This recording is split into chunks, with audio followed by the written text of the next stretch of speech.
Hello beautiful people. Welcome to Arcane Paradox. In today's episode, we explore, what if Sorting Hat broke protocol and screamed, "This child has 47 compulsion charms," and every parent demanded Dumbledore's immediate trial. Hit like, subscribe, and join our community of story lovers. Let's begin. Chapter 1, The Scream. The Sorting Hat had been silent for 993 years. Not literally silent. It had sung its song every September, whispered its judgments into the ears of frightened first years, occasionally murmured cryptic warnings that Dumbledore would note in the margins of his private journals and then do nothing about. But in all those centuries, across every war and dark lord and magical catastrophe that had swept through the wizarding world, it had never once broken the fundamental courtesy of a private conversation. It screamed now. The sound hit the great hall like a physical thing. Not a human scream, something older and stranger, a sound that seemed to come from the walls themselves, from the enchanted ceiling where a September thunderstorm was rolling in right on cue, from the candles that guttered and spat in a wind that had no business being indoors. Every head in the room snapped toward the three-legged stool at the front of the hall, where an 11-year-old child sat with a battered hat pulled down over their eyes. 47 compulsion charms. This child has 47 compulsion charms layered into their mind, and someone in this room knew. Professor McGonagall dropped her scroll.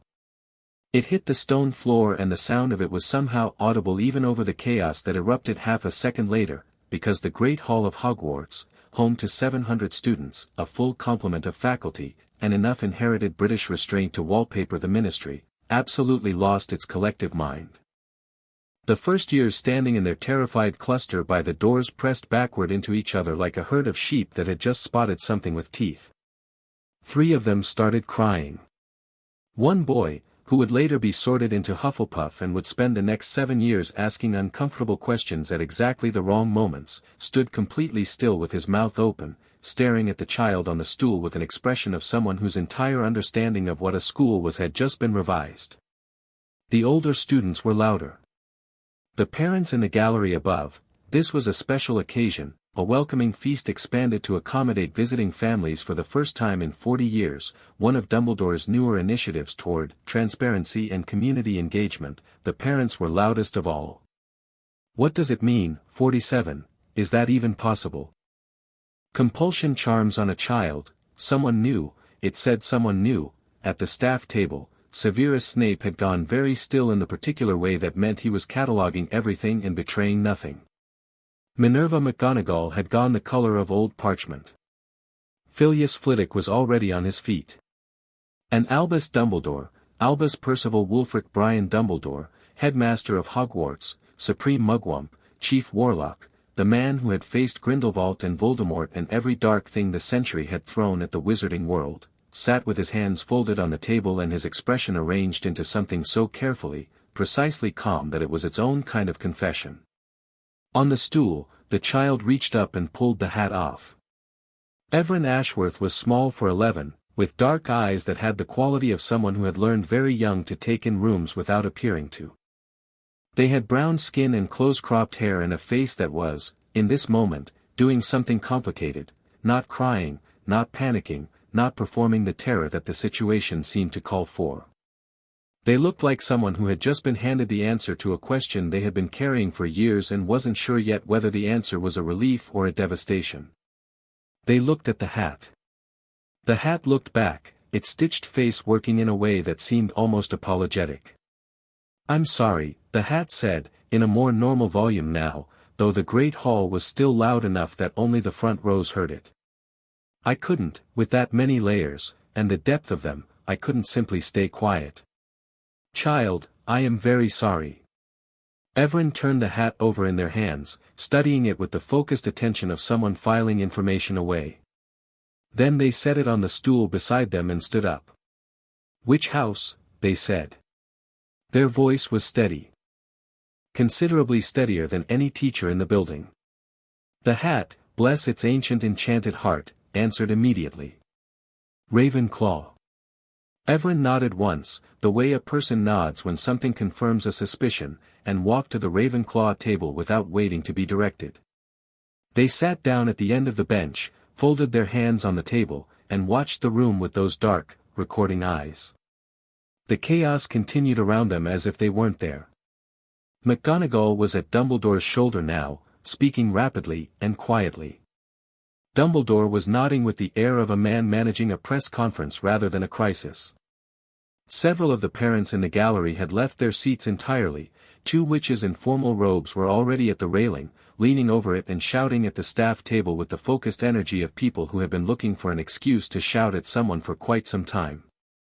Dumbledore. What exactly does that mean? What are compulsion charms? Someone tell me what compulsion charms mean on a child that age. My daughter is standing 3 feet away from that. I want to know what is happening right now. The hat said someone in this room knew. Who? Which of you people? One of the voices cut through the others with the precise efficiency of a woman who had spent her career making herself heard in rooms that preferred she wasn't.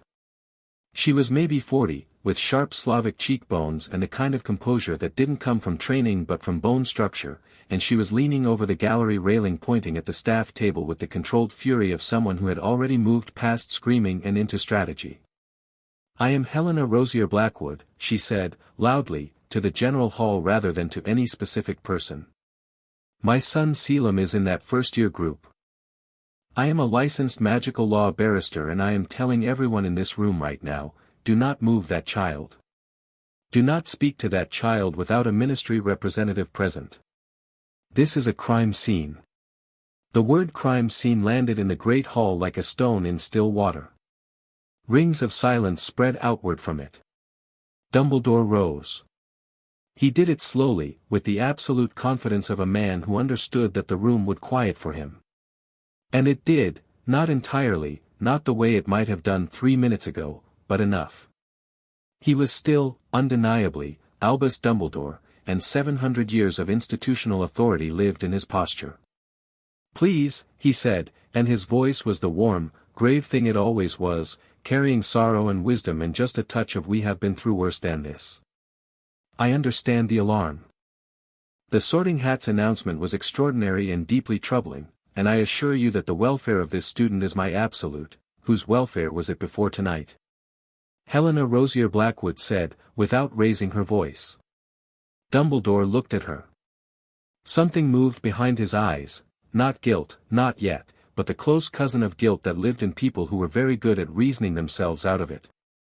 That, he said, is precisely what we will determine. Yes, she said. It is. And you'll note that the hat said someone in this room, which means the investigation will include this table. She said it looking directly at him. The silence this time was total. Evren, at the Ravenclaw table, watched Dumbledore with the same expression they'd had since sitting down, attentive, calibrated, revealing nothing. But their hands, folded on the table, had tightened slightly. Just slightly. Just enough for the girl who had sat down next to them, a dark-haired Slytherin who had slipped away from her own table to observe the proceedings from a better angle, to notice. You all right? The girl said, under her breath. She had the kind of face that defaulted to skepticism the way other faces defaulted to smiling.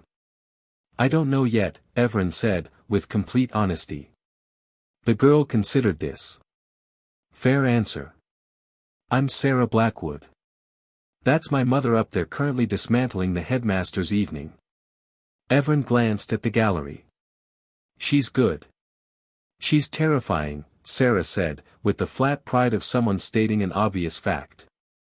What actually happened? When you had the hat on, what did you feel? Evren was quiet for a moment. Up at the staff table, Dumbledore was in quiet consultation with McGonagall and a small, fussy-looking man who had appeared from somewhere near the back of the hall and was clutching a very official-looking bag. In the gallery, Helena was no longer alone, for 5 other parents had arranged themselves around her with the focused energy of people who had recognized a leader. It felt, Evren said slowly, like someone had been rearranging the furniture in my head. And the hat opened a door and I could suddenly see what it looked like before. Sarah looked at them steadily. And what did it look like before? Evren opened their mouth. Closed it. Something crossed their face, not distress, exactly, but the expression of someone who has reached for a familiar thought and found it isn't where it was left. I don't know, they said. I'm trying to find out. From the front of the hall, McGonagall's voice cut through the murmur with the precision of a blade. Students will remain seated. Faculty will, students will remain seated. Mr. Weasley, I can see you. Prefects, please assist. But seated was not, in any practical sense, what the Great Hall was. Half the older students were turned around on their benches. The Slytherin table had divided into two camps, those who seemed delighted by the disruption and those who seemed genuinely alarmed. The Hufflepuffs were all speaking to each other simultaneously. The Gryffindors were standing. The boy who would be sorted Hufflepuff, still standing by the doors with the first-year group that no one had sorted yet and no one had thought to move, finally closed his mouth and pushed through to the front of the cluster. He was sandy-haired and slightly too tall for 11, with the kind of face that looked like it was running calculations behind a friendly expression. "Excuse me," he said, to no one in particular and to the general hall. "Is anyone going to finish sorting us? Only we've been standing here for about 15 minutes and I don't think—" "Sit down," McGonagall said, in the tone that had ended wars. The boy sat down. On the floor. Because there was no chair near him and he had taken the instruction literally. 3 other first-years followed his example with the baffled loyalty of people who had identified a leader by accident. Evren, watching from across the hall, felt something shift in their chest. It took them a moment to identify it because it was new, or not new, but freshly accessible. It was the specific, uncomplicated warmth of finding something funny. They had not, they realized, found things funny very much before today. The thought sat in their chest like a coal. Dumbledore raised his hand and the remaining noise in the Great Hall dropped by half. He was very, very good at that. Even now, even with Helena Rosier Blackwood's eyes burning a hole in the back of his head and the sorting hat sitting unattended on its stool looking deeply reproachful, he commanded the room. "I am going to ask," he said, with quiet authority, "for everyone to extend the charity of assuming that there are things we do not yet know. The sorting hat has made a serious allegation. Serious allegations require serious investigation, not panic, not accusation, and certainly not a gentle look at the gallery, the conversion of a school feast into a legal proceeding." "With respect," Helena said, and she did not look like a woman extending respect, "a child has been found with 47 compulsion charms in their head. On school grounds. During the school's sorting. This became a legal proceeding the moment the hat opened its mouth. The hat's announcements, while unprecedented, are not admissible." She smiled. It was not a kind smile. No. But the charms themselves are. And once we have a certified mind healer examine this child, which will happen tonight, you'll find that the admissible evidence is considerably more extensive than one hat's opinion. She paused. "Or would you like to dispute that the examination should happen?" There it was. The trap, neat and clean. To dispute the examination would be to suggest he had something to hide. To agree was to lose control of the narrative. Dumbledore smiled. "Of course not. The child's well-being is paramount." "Yes. You've said." Helena turned to the small man with the official bag. "St. Mungo's?" The man straightened. "Healer Barnaby Price, Department of Magical Psychological Welfare. I happened to be in the building for the feast." He glanced at Dumbledore with the discomfort of a man caught between authority figures. "I can conduct a preliminary assessment." The glance told Evren something. They filed it away. "They can assess me," Evren said, from the Ravenclaw table. Every head in the immediate vicinity turned. They hadn't spoken loudly, but there was something about their voice, something that would develop over the next weeks into a quality that made rooms pay attention, that carried. McGonagall looked at them with an expression that was equal parts professional concern and something that might have been, in a different moment, relief. Ms. Evren, you don't have to." "I know I don't have to," Evren said. They weren't being rude. They were being precise. I want to know what's in my head." The hall was very quiet. Dumbledore was looking at Evren with an expression that had shifted, slightly, from its performance of concern into something more genuine and less reassuring. He was, Evren would later think, the kind of person who was most dangerous when he was actually thinking, because what he was thinking right now was not this poor child but rather how much does this child know. Of course, Dumbledore said. Healer Price, if you would, could I suggest, Helena called down, that the assessment take place somewhere that isn't the Great Hall? For the child's privacy. And that at least one parent representative be present? There are no parents present, McGonagall said, and the words landed heavily. There is no listed next of kin for this student beyond, she stopped, and the pause was a sentence in itself. Beyond who? Helena said. McGonagall looked at Dumbledore. Dumbledore looked at his folded hands. Beyond the child's legal guardian, he said. Caius Vane. The name didn't mean anything to most people in the room. But Evren watched it land in Helena Rosier Blackwood's face like a dart, precise and immediate, and watched her expression lock down into something armored and careful, and understood that it meant something to her. Vane, she said. Flatly. Without inflection. He would need to be contacted, Dumbledore said. As legal guardian, he is not coming anywhere near this child, Helena said, until we know what those charms are and who cast them. She looked at the other parents around her. A small, quick exchange of glances, the kind between people who have history. We'll stand as child advocates under Section 14 of the Magical Child Protection Act. Is there a problem with that? Dumbledore did not say there was a problem with that. There was a very small silence where the problem lived, unspoken, and then he said, none whatsoever. Evren stood up. They did it quietly, without making a production of it, and the healer, Price, small and nervous and clearly not having anticipated his evening going this way, moved toward them with the tentative energy of someone approaching a spooked animal. Evren watched him come and didn't look spooked at all. Hi, Evren said. Hello, Price said, visibly relieved. I'll be as quick as possible, and nothing will be done without your, I said I want to know, Evren said. Don't be gentle with the information. Just tell me what you find. Price blinked. Then, slowly, he nodded. All right.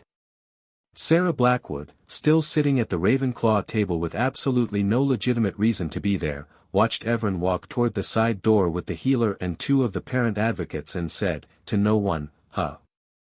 What? Said the sandy-haired boy, who had at some point migrated from the floor to the end of the Ravenclaw bench. Nothing. Sarah looked at him. Why are you here? I was sorted, he said, slightly defensive. While everyone was distracted. The hat just sort of dropped on my head and said Hufflepuff and I sat down. He paused. I'm Theo. Theo Galbraith. Sarah Blackwood. I know. Your mother's the one running the operation. He nodded toward the gallery where Helena was now at the center of a dense, purposeful cluster of parents. She's brilliant. She'll be insufferable about this for months, Sarah said, but she was watching Evren's departure with a look that had moved from skeptical to something more engaged. Who is Caius Vane? Theo asked. Old ministry, Sarah said. The kind of old that doesn't get elected. The kind that just persists. She drummed her fingers on the table. He was my mother's mentor before she figured out what he was. They've been quiet enemies for about 15 years. Theo processed this with the focused attention of someone who understood that he was receiving important information. And he's been raising that kid? Apparently. So the 47 charms would not be a coincidence, Sarah said. They sat with that for a moment. In the gallery, Helena was speaking to a ministry owl that had arrived with impressive speed, scribbling something on parchment with the focused efficiency of a woman who had been ready for this night for a long time. At the staff table, Dumbledore was still seated, still composed, talking quietly to Snape, who was listening with the expression he wore when he was deciding how much trouble something was going to be. Do you think Dumbledore knew? Theo asked. Sarah looked at the headmaster for a long, considering moment. The hat said someone in this room. Not someone in this world. Not someone connected to this. Someone in this room. Theo followed her gaze. Oh. Yes. The feast had not been served. The candles were still burning. The thunderstorm on the enchanted ceiling had arrived fully now, rolling and flickering with lightning that made the shadows jump. The house ghosts had materialized at some point without anyone noticing, and the bloody Baron was standing near the staff table with the posture of a man who had seen institutions do terrible things for centuries and was keeping count. McGonagall called for attention 3 more times before she got anything resembling it, and the feast that eventually emerged from the kitchens was eaten in the particular atmosphere of a party that has survived a disaster and isn't sure yet whether to feel relieved or guilty about continuing. Conversations were quick and urgent and kept returning, like tongues to loose teeth, to the same point. 47, compulsion charms, someone in this room. Evren did not return to the feast. They were in the hospital wing with Healer Price and Helena Rosier Blackwood and a woman introduced only as Aura Torres, who had arrived within 20 minutes of the announcement with the focused competence of someone who had been on standby. The room was warm and smelled of potions and the peculiarly institutional comfort of clean linens, and Evren was sitting on a bed with their legs folded under them while Price worked through his diagnostic spells with careful, methodical strokes. The spells lit the air around Evren's head in layers, first a cool blue, which was normal, the baseline of a healthy 11-year-old magical signature. Then, as the diagnostic deepened, other colors began to emerge. Small threads at first, amber and dull red, tangled through the blue like vines through a garden wall. Then more. Then more. Until the air around Evren's head was a snarl of colors that should not have been there, and Price had gone very still and was not writing anything down because his hand wasn't steady. How many? Evren asked. It takes some time to count precisely, the hat said 47. Price looked at them. The hat was not wrong. Can you tell when they were cast? He hesitated. Some of them, yes. The oldest layers. He checked his notes. Checked them again. The oldest are approximately 9 years old. The room was quiet. Helena, standing to the side with her arms folded, let out a breath that was controlled but not quite controlled enough. Evren was 2 years old when the oldest charm was placed. They worked this out in real time, watching the expression on Price's face, and said nothing about it. Just nodded, slowly, the way they'd nodded at the hat's pronouncement, confirming something that some deep, inaccessible part of them had always carried. Can they be removed? Evren asked. Yes. It's a process, it's not quick, and it needs to be done carefully. Some of these are, Price chose his words with visible precision, deeply embedded. They've become load-bearing. Things you believe, preferences you have, fears, loyalties, some of what you experience as yourself may be, in part, a product of the charms. Yes. Evren looked at the diagnostic spells floating around their head. At the snarl of colored light that was someone else's architecture imposed on their mind for 9 years. Start with the ones cast most recently, they said. I want to see what changes. Price opened his mouth. Closed it. Looked at Helena, who gave him a slight nod. All right, he said. The first charm to be lifted felt, Evren would later describe, like taking off a coat they hadn't known they were wearing. A small thing. A preference for silence in crowds that eased slightly, opening into something more comfortable with noise. A tiny thing. But theirs. The second was larger. A resistance to asking questions, not a natural introversion but a trained silence, a reflexive shutting up in the presence of authority. When Price lifted it, Evren immediately said, "Who commissioned you to be here tonight?" Price paused mid-spell. "I beg your pardon. You said you happened to be in the building. But you had your full assessment kit.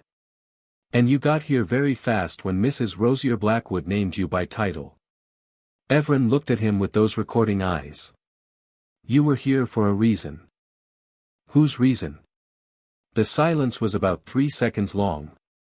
The headmaster extended an invitation to several St. Mungo's personnel as part of the feasts, so you were Dumbledore's person, Evren said. Not unkindly. Just precisely. Helena straightened slightly. Aurora Torres made a small note on her pad. Price looked at his hands. My presence here is not, I am conducting this examination in good faith, regardless of who, I believe you, Evren said, and they meant it. I just wanted to know. You can keep going. Price looked at them for a moment with an expression that was not quite guilt and not quite admiration and lived somewhere uncomfortable between the two. He continued the examination. By the time they had lifted the first 7 charms, the ones cast in the last 3 years, the most recent, the most brittle, Evren was sitting differently. Not dramatically, not visibly to anyone who hadn't been watching carefully, but Sarah would have noticed and Theo would have noticed and Helena, who was watching with the focused attention of someone who had been building to this night for 15 years, absolutely noticed. They sat like someone who had decided to take up more space. Aurora Torres finished her notes and looked at Evren directly for the first time. She was compact and dark-eyed and had a scar along her jaw that suggested a career decision at some point that had been educational. I'm going to need to make contact with the Wisengamot, she said. Given the age of the oldest charms and the number overall, this moves past a child welfare matter into a criminal investigation. Which means, Caius Vane will be notified that an investigation is opened, Evren said. Torres paused. Yes. He has legal rights as guardian until, he's the primary suspect. Yes. So he'll know tonight that we know. I'm afraid, good, Evren said. Torres blinked. Good. Let him know. Evren's hands were still folded in their lap but there was nothing passive about the posture now. I'd like him to have the whole night to think about what I know. Torres looked at them for a long moment. Then she made another note. It seemed to say something different from the other notes. It seemed to be less about what Evren had said and more about who said it. Helena, watching from the side of the room with the quietness of someone trying not to disturb something important, felt a cool recognition settle in her chest. She had come into tonight prepared to fight for an unknown child, a victim, she'd assumed, in the straightforward way that victims needed to be fought for. What she was watching instead was something she hadn't prepared for. She was watching someone discovering themselves in real time, and what they were discovering was not fragile. Price eventually needed to stop. The deeper charms required more controlled conditions, a full course of countermagic spread over weeks, collaboration with St. Mungo's. He explained this carefully and Evren listened carefully and accepted it without frustration. There would be time. Where do I sleep? Evren asked, when he'd finished. We'll have a room ready in the hospital wing, McGonagall said, from the doorway. She had come in at some point, silently, and was standing with her hands folded and her expression doing something complicated. Or, the Ravenclaw dormitory is prepared, if you'd prefer, hospital wing, Evren said. For now. McGonagall nodded. She started to leave, then stopped. She had the look of someone who had been rehearsing something and still wasn't sure it came out right. Evren. I want you to know that, what happened tonight, what was done to you, there will be accountability. I want you to hear that from someone who, you didn't know, Evren said. The words were not absolution. They were just accurate.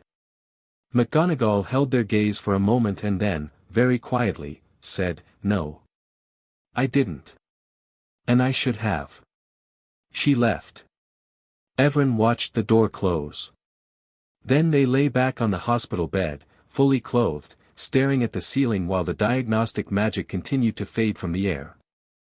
Through the high windows, the enchanted storm rumbled on, rolling back toward the mountains. 47, they thought. Someone had decided, when they were 2 years old, who they were going to be. Had spent 9 years carefully, methodically, patiently building a person. And somewhere in all of that construction, they had existed. Small and inaccessible and thoroughly buried, but there. The hat had found them. Screamed them back into the world. Evren thought about Caius Vane sitting somewhere tonight, just now receiving an owl, reading the words criminal investigation in a warm room with good furniture and the settled confidence of a man who had spent 15 years never being touched by anything he'd done. They thought, good. They thought, your move. And for the first time in a life spent waiting for permission to think things, the thought felt entirely, unambiguously, like their own. In the gallery above the great hall, where the feast had wound down into exhausted, unsettled silence, Helena Rosier Blackwood sat with 6 other parents around a table someone had conjured, the remains of food they hadn't eaten growing cold beside the untouched notes they were very much eating. Vane, said a heavy-set man called Draper, who ran an import business and had the political instincts of someone who had learned to survive by watching which way walls fell. Are we certain it's Vane?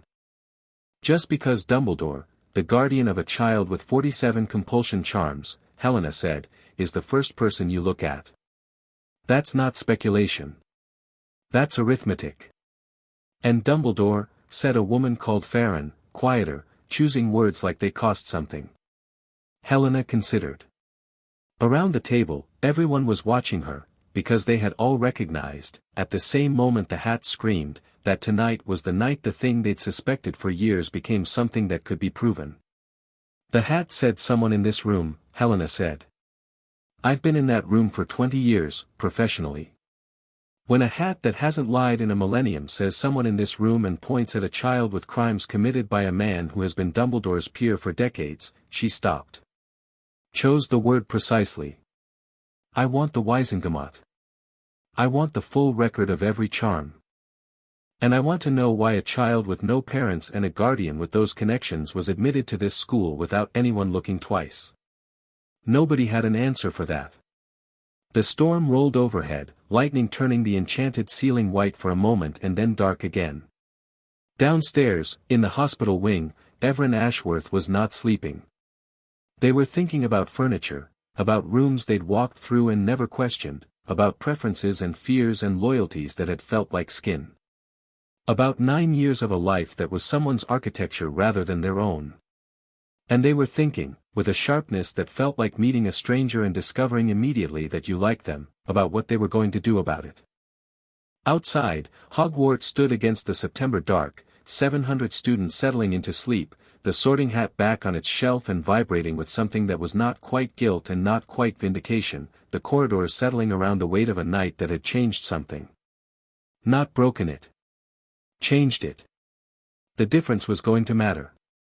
Chapter 2, The Unraveling. Evren woke at 4 in the morning to the sound of someone arguing in a whisper outside the hospital wing door. Whispered arguments were louder than people thought. Especially when one participant was McGonagall, who had a specific quality of restrained fury that made even quiet speech carry like a bell. The other voice was male, low, controlled, the kind of control that took practice. Evren lay still and listened.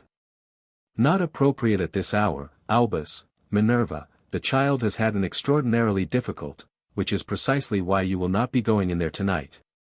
A pause. When Dumbledore spoke again, his voice had shifted, warmer, more tired, the public performance dropped just slightly in the way it only dropped when he thought he was among friends. I only want to speak with them. To explain what, exactly? Another pause. Longer. The situation is more complex than tonight's events suggest, he said. There are things Evren doesn't have the context to understand yet, and if they go into a Wisengamot proceeding with only half then you'll have the opportunity to provide that context in a courtroom, McGonagall said, like everyone else. The silence that followed lasted long enough that Evren heard the castle settling, the deep wooden groaning of an ancient building that had been listening to conversations like this one for 1,000 years and had opinions about all of them. Get some sleep, Albus, McGonagall said, and her footsteps moved away. Dumbledore's footsteps didn't move at all for a moment. Then they did, not toward the door, away from it, down the corridor, measured and unhurried and somehow the most unsettling sound in the building. Evren stared at the ceiling. Outside the high windows, the September dark had begun its slow negotiation toward gray. He'd wanted to explain things. To provide context. To make sure they understood before the courtroom. They thought about the charm Price had lifted, the one that had made them reflexively silent around authority. They thought about what they might have done, 6 hours ago, if Dumbledore had come through that door with his warm voice and his half-information and his enormous, comfortable certainty that he knew best. They thought they probably would have listened. Nodded. Accepted whatever framing he offered with the quiet compliance that 9 years of engineering had produced. Evren sat up in the hospital bed and pressed their palms flat against the mattress and breathed through the particular coldness of understanding something you can't ununderstand. He was going to manage me, they thought. He came to the door at 4 in the morning to manage me before anyone else got to me first. Not because he was evil. That was the thing. They had the distinct, uncomfortable sense, sharper now with 7 fewer charms cluttering the signal, that Dumbledore's intentions were entirely sincere. He genuinely believed he was protecting something. He genuinely believed that his version of events was better than anyone else's version, not out of arrogance but out of a very long career of being right about most things, which was somehow worse. People who were right about most things were the most dangerous kind of wrong. Evren filed this away and lay back down and slept for 3 more hours, dreamlessly, the way children sleep when they've made a decision. Madame Pomfrey arrived at 7 with a breakfast tray and the professionally cheerful energy of someone who had been told to normalize this morning by at least 3 separate authority figures and was giving it a genuine effort. She set the tray down, assessed Evren with the practiced efficiency of a medic, and said, "How do you feel?" "Clearer," Evren said, which was accurate. "Healer Price will be back at 9. He's bringing a colleague from St. Mungo's, another specialist." "What kind of specialist?" Pomfrey paused in her adjusting of the curtains. "Memory and compulsion. She's one of the best." "Good." Evren ate a piece of toast. "Is there someone from the ministry here already?" "Aurora Torres is in the building. She slept in one of the guest rooms." Pomfrey gave Evren a look that was both professional and maternal and was clearly working very hard to keep those two things separate. "You don't need to see anyone until you're ready." "I'm ready now." Pomfrey opened her mouth. "I'm not in shock," Evren said, not unkindly. "I know that's what everyone's expecting. But I think I've been in a kind of shock for years," the hat just named it. "This," they gestured vaguely at the morning, at the clarity of it, at the way sunlight came through the windows without any particular agenda, "is the most normal I've felt." Pomfrey looked at them for a moment with an expression that bypassed professional entirely and landed somewhere much more human. "All right," she said. "I'll tell Torres you're available." She left. Evren finished the toast and drank the tea and looked out the window at the grounds, where early September mist was coming off the lake and the whomping willow was having a quiet morning, just swaying gently in a wind that was probably afraid of it. A knock at the door. Not Torres. It was Sarah, in Slytherin robes that were slightly too precisely pressed for 7 in the morning, with 2 cups of something from the kitchens that were definitely not standard hospital fare and the expression of someone who had decided that visiting someone in the hospital wing before 8 a.m. was completely normal and intended to brazen it out. "My mother sent tea," she said. "Real tea, not whatever that is."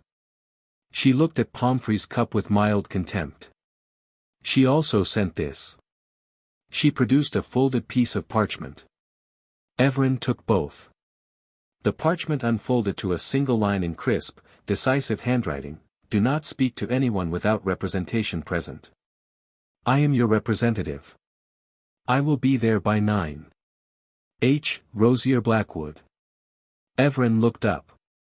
"Your mother decided this on her own." "My mother decides most things on her own." Sarah sat down in the chair beside the bed with the ease of someone who was not asking permission. She was up until 2 making flu calls. 6 families are formally requesting a Wiesengemot hearing. 2 more are considering. She sipped her own tea. She's also filed an emergency injunction on Caius Vane's guardian rights pending investigation. Evren was quiet for a moment, reading and rereading that single line of parchment. "She doesn't know me." "No. So why? Because she's known of Vane for 15 years and this is the first time he's done something provable. Sarah's voice was matter-of-fact, not cruel. And because the child protection angle is genuinely important to her, separate from the Vane piece. She does actually care about those things. She's just also very good at caring about multiple things at once. Is she using me? Evren asked. It was a direct question. Sarah seemed to appreciate it. She considered for a moment before answering. She's using the situation. Whether that's the same thing depends on whether what she's doing helps you. Evren thought about this. It was, they reflected, a much more honest answer than they'd expected, and considerably more useful than reassurance would have been. All right, they said. Tell her I'll see her at 9. Sarah nodded. She didn't leave. There was a quality to her sitting there that was comfortable rather than intrusive, the presence of someone who found silence useful rather than threatening. How many did they lift last night? She asked, after a moment. 7. The most recent ones. And? Evren looked at their hands. I used to find loud rooms overwhelming. Not anymore. A pause. I used to never ask questions when adults were speaking. I asked Price 3 last night inside the first 20 minutes. Another pause. I used to, there was something. About Vane. I thought of him as, the word that was in my head was mentor. Like he was just someone who had prepared me. A guide. They stopped. And now? Sarah said quietly. Now the word in my head is different. They looked up. Which means one of those 47 charms was specifically about how I thought of him. About making sure I thought well of him. Sarah's jaw tightened slightly, the only visible response, but it was enough. Yes, she said. That sounds like Vane. You know him? I've met him. Twice. At ministry functions when I was younger. She turned her teacup in her hands. Both times he spent the whole evening watching the children in the room. Not in a way that was inappropriate, exactly. More like he was assessing. Like he was deciding something. A pause. I told my mother afterwards that it made me feel like luggage being priced. Evren was quiet for a moment. Then, that's exactly it. The door opened without a knock and Theo Galbraith came in, slightly out of breath, carrying a large stack of books under one arm and an expression of someone who had clearly been told not to come here and had come here anyway. Good, he said, seeing Evren awake. You're up. Right. So. He set the books down on the end of the bed. I spent last night in the library, Professor Binns doesn't lock it, by the way, terrible security, and I found 6 references to compulsion charm cases in wizarding law going back to 1887 and I think there's an argument that under the magical child welfare statutes of 1962 the Wisengamot is required to investigate rather than just, Theo, Sarah said. Then just having it be discretionary, which means Dumbledore can't, Theo. Can't actually slow this down even if he wanted to, which based on what I heard in the hall last night he absolutely, Theo. Sarah looked at him. She just woke up. Theo stopped. He looked at Evren with the expression of someone whose brain ran faster than his social awareness and who was aware of this and mostly okay with it. Sorry. I do that. Are you? He visibly stopped himself from asking if they were okay, recalibrated, and said instead, is there anything you actually need right now? The legal research is useful, Evren said. Theo's entire face lit up. It was, objectively, a very expressive face. Right, yes, okay, so, later, Evren said.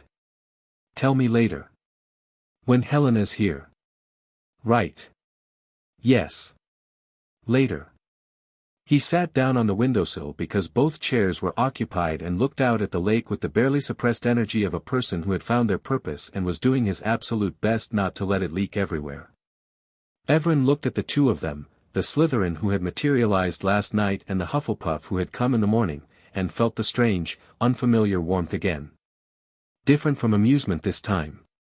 More complicated. A choice, this felt like.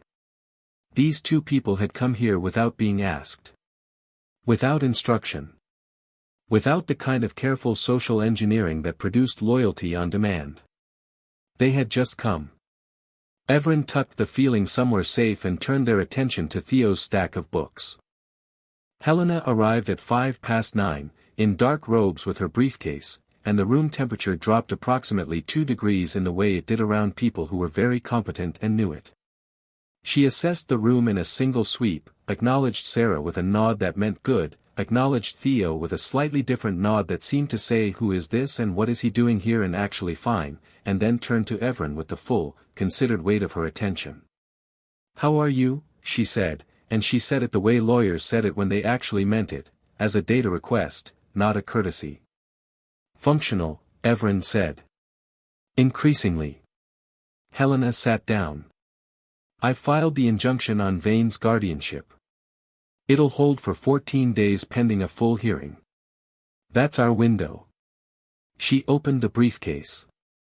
"Healer Price should be here shortly with Dr. Osei from St. Mungo's, Ama Osei. She's the best compulsion specialist in Britain. I've worked with her twice before. Her assessment will be the foundation of the criminal case." "What's the charge?" Evren asked. "Multiple counts of unauthorized magical compulsion of a minor. Depending on the depth of the older charms, we're potentially looking at sustained magical coercion, which carries a different weight entirely." Helena looked at them steadily. "You understand that this is going to be a process. It will not be fast. There will be points at which it is very public and very uncomfortable. I know. There will also be people who try to frame this as complicated. Who suggest the charms were benign, or protective, or some other version of the word for your own good." "I'm familiar with that word," Evren said. Helena held their gaze for a moment. Something shifted in her expression, not softening exactly, but acknowledging. "Yes," she said. "I imagine you are." She looked at her notes. "I also want to discuss Dumbledore." The room went slightly quieter. The hat said someone in this room knew. "I want to understand the scope of that before we walk into any proceeding. Because there's a version of this where Dumbledore's knowledge is peripheral. He knew Vane, he knew you were being raised under unusual circumstances, he made a choice not to look too carefully. That's a moral failure. It's not necessarily a criminal one." She paused. "And there's another version. Where it's not peripheral," Evren said. "Where it's not peripheral," Helena confirmed. "I need to know which version we're in. And I need to know what you know, or what you're starting to remember now that the most recent charms are lifted, about any interactions you had with Dumbledore before last night." Evren was quiet for a long moment. Price came in with Dr. Osei just as they were opening their mouth, and the moment shifted into the focused, procedural energy of a medical consultation. Dar.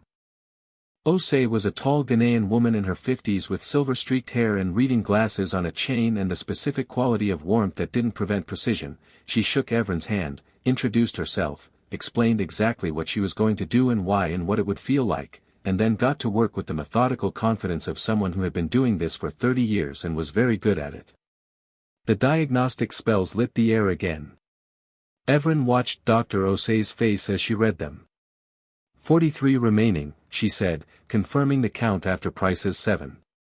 "I concur with Barnaby's notes.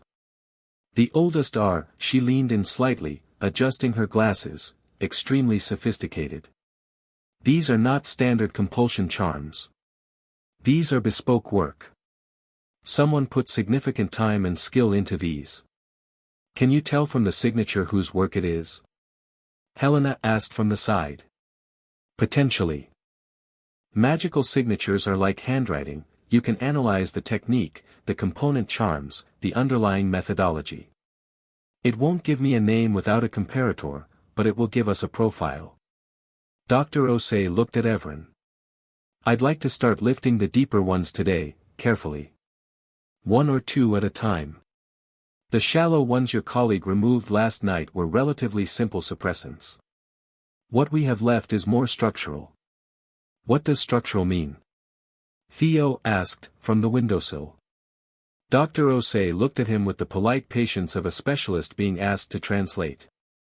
When someone places a compulsion charm that is meant to last and go undetected, they don't just add something on top of the mind. They weave it into what's already there. They find a natural thought pattern, a tendency, a preference, a fear, and they amplify or redirect it. The result is a charm that looks organic. That the person themselves can't distinguish from their own nature. She paused. The structural charms in this case are layered in sequences, which means they were designed to support each other. Remove one without understanding the sequence and you risk creating gaps, Evren said. Yes. The mind accommodates compulsions. When they're removed, the space where they were needs to be processed.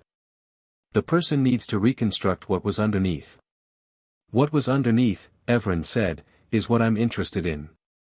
Dr. Osei smiled. It was the smile of a woman who had done this work for a long time and still found moments in it that surprised her. Then let's find out. The next 2 hours were unlike anything that could be easily described. The closest analogy was excavation, careful, slow, layer by layer, with the strange additional dimension that the thing being excavated was also the person doing the excavating. Each charm Dr. Osei lifted came with a sensation Evren struggled to articulate, not pain, exactly, but the particular kind of cognitive disorientation of realizing that something you took to be bedrock was actually furniture. The 9th charm was a fear of confrontation, specifically of confronting authority. When it lifted, Evren said, almost immediately, there were 3 visits. Before last night. Helena looked up from her notes. Dumbledore visited Vane's house. When I was 7, when I was 9, and when I was 10. Vane always sent me out of the room. But the 3rd time, I came back early. I heard the end of the conversation. Evren's voice was steady. Absolutely steady. I heard Dumbledore say, I remember this exactly, because it was one of those things that didn't quite make sense at the time. I heard him say, the child is progressing well. The ministry placement will go smoothly. Just make sure the social tendencies don't get out ahead of the academic ones. The room was very quiet. And Vane said, I have that in hand. Helena wrote something down. I didn't understand it then, Evren said. I knew it was about me because I was the only child in the house. But I filed it and I couldn't, I think one of the charms kept me from pulling on that thread. The social tendencies, Helena said, carefully. What do you think that meant? I make friends quickly, Evren said. Or I would have. I have a tendency to. They stopped, and something flickered across their face, half rueful, half sharp. Apparently I have a tendency to get people on my side. Naturally. Without engineering it. They looked at Sarah and Theo as they said this. Theo had the grace to look slightly embarrassed. Sarah just raised her eyebrows. He wanted that suppressed, Helena said. Not a question. He wanted me useful, Evren said. Useful in a specific way. Academically excellent, politically positioned, and personally, compliant. Easy to direct. They paused. And apparently Dumbledore had an opinion about the balance. The word apparently was doing a lot of work in that sentence. Helena heard it. The ministry placement, she said. Do you know what that referred to? No. But I think it's worth asking. Helena was already writing. The 12th charm, lifted carefully by Dr. Osei while everyone waited, produced a sharper response. Evren went very still for about 15 seconds, and then said, I had a friend. When I was 8. A girl from the village near Vane's house. We read together. She had a big family and they were loud and I liked it. A pause. She moved away very suddenly. Her family relocated. I was told it was her father's work. And now? Dr. Osei said, gently. Now I think someone made sure she moved. The room held that. Held it without comment, because some things needed a moment to sit in before you could do anything productive with the anger. Can I ask you something? Theo said, from the windowsill, in the careful voice of someone choosing his moment. He was looking at Evren with the focused, slightly uncomfortable expression of someone whose brain had arrived somewhere ahead of his tact. Yes, Evren said. When the hat was on your head. You felt the charms, he hesitated, loosening, you said. But what did you think? In that moment? What was the first thought that was actually yours? Sarah shot him a look that said this is not the time. But Evren looked at him for a long moment with the expression that they were beginning to develop for questions they found genuinely interesting, and said, I thought, this explains a lot. Theo was quiet. Then, you're remarkably, Theo, Sarah said. Together, he finished. For someone who just found out they've been magically conditioned since age 2. What would falling apart accomplish? Evren said, without unkindness. The information is the information. I'd rather do something with it. Theo looked at them for another moment, then at his stack of books, then back at Evren with the expression of someone recalibrating a significant number of assumptions. Right, he said, and pulled his notes out and shut up, which for Theo was practically a display of reverence. At 11, Torres came in with another Auror and a woman in formal ministry robes who introduced herself as Senior Prosecutor Inés Valdez, which made Helena's chin lift approximately 2 millimeters in the way it lifted when something she'd been working toward arrived on schedule. Valdez was 50s, methodical, with the kind of face that had decided to be pleasant about the work without being sentimental about it.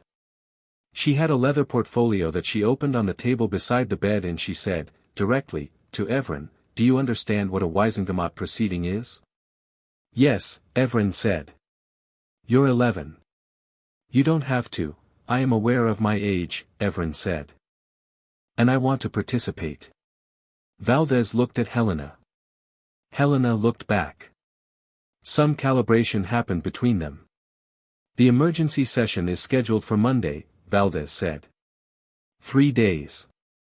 The charges to be heard are unauthorized magical compulsion of a minor under 12, sustained magical coercion, and, she glanced at her portfolio, pending the full charm analysis, possible conspiracy to circumvent the Magical Child Welfare Act.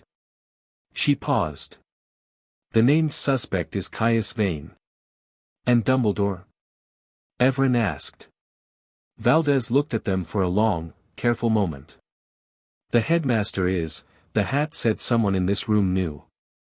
The headmaster was in the room. He visited my guardian 3 times in 4 years and had conversations about my development. Those are facts. They are, Valdez said. They don't yet constitute a charge. Then let's get the evidence that constitutes a charge, Evren said, and then constitute one.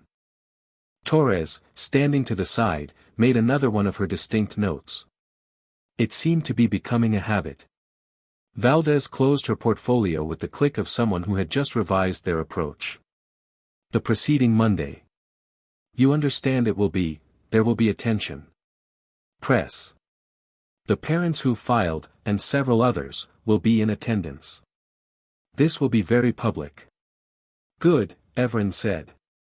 This was the second time they'd said that word about something that should have been alarming. I want it public. I want everyone in Britain who has a child in this school to watch this proceeding. Why? Valdez asked.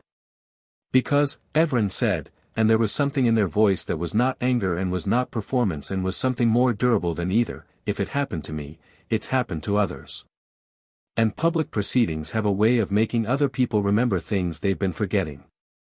A silence in the room that was not uncomfortable. Helena, who had been a lawyer for 20 years and had stopped being surprised by people around year 4, found herself making a note that had nothing to do with legal strategy. It was just a single word. She read it back and then, privately, thought, yes, that's exactly right. She closed the notebook. Dumbledore found McGonagall at noon in her office, where she was drafting letters to the first-year parents and had not slept. "The session is Monday," he said. "I know. Minerva, Albus."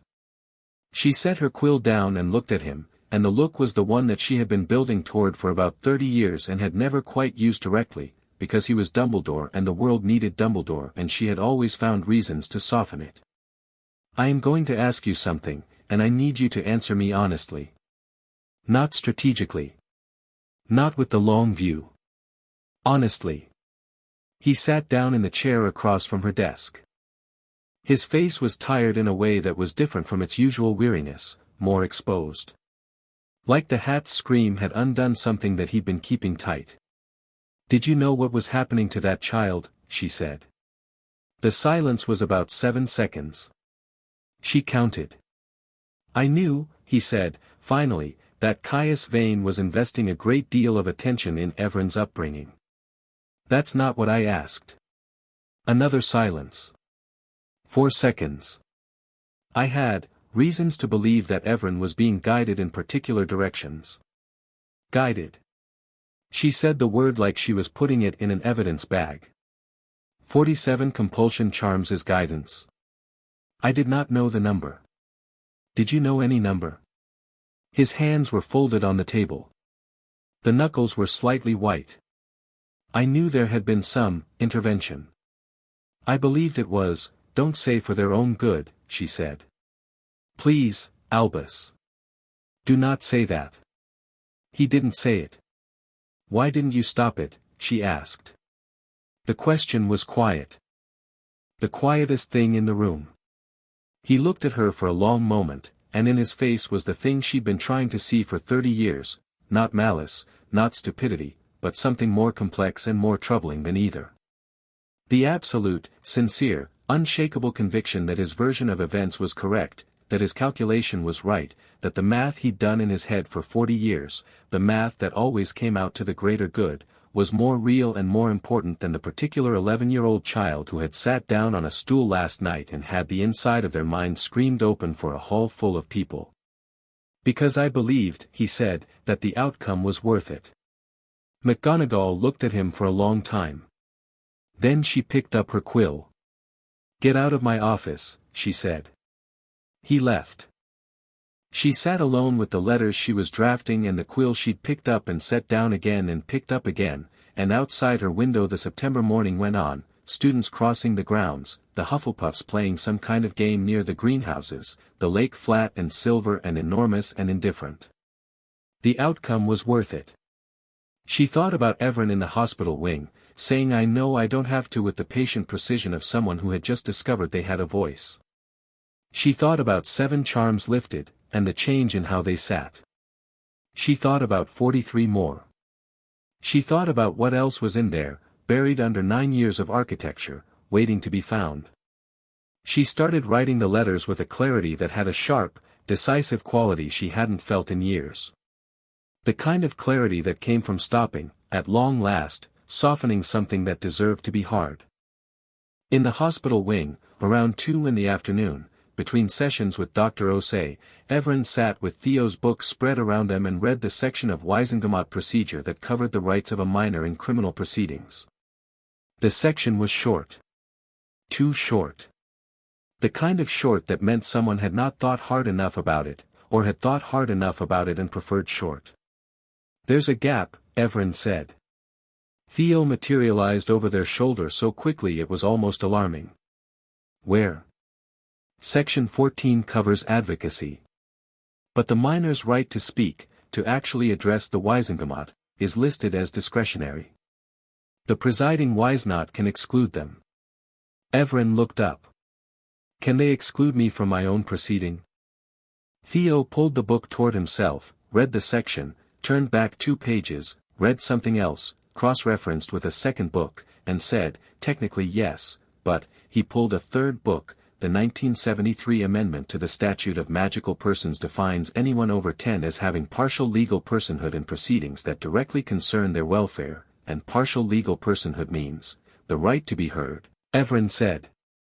"The right to be heard," Theo confirmed, looking extremely satisfied with this. "Can you write that up?" Clearly, with citations. I have already written it up, Theo said, with the dignity of someone who had done this at 2 in the morning and was glad to finally be asked. Evren looked at him. The warmth again, the strange, uncomplicated kind. Good, they said. Helena needs a copy.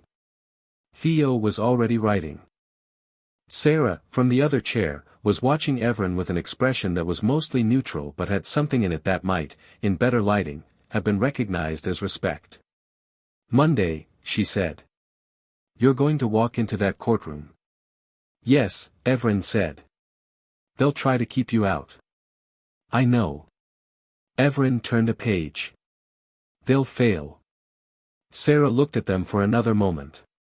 Then she pulled out her own notebook and started writing, and outside the windows the afternoon light lengthened over the Hogwarts grounds, and somewhere in the ministry a man named Caius Vane was reading an injunction with the expression of someone recalculating a very long plan, and somewhere in the school Dumbledore was in his office with his hands folded and his certainty slightly cracked, like a foundation showing its first fracture, and in the hospital wing 3 children were building something out of legal texts and morning tea and the specific kind of loyalty that nobody had engineered.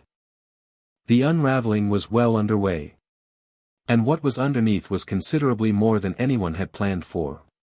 Chapter 3, The trial begins. The Wizengamot chamber smelled like stone and old magic and the particular mustiness of a room that had been making decisions about people's lives for 4 centuries and had developed opinions about it.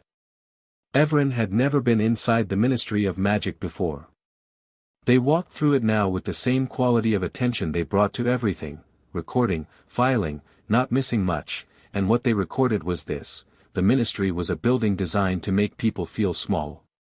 The atrium alone was high enough to swallow sound, all gilded ceiling and echoing marble, the fountain of magical brethren presiding over the center with its complicated symbolism that Evren had read about and was now reassessing in person.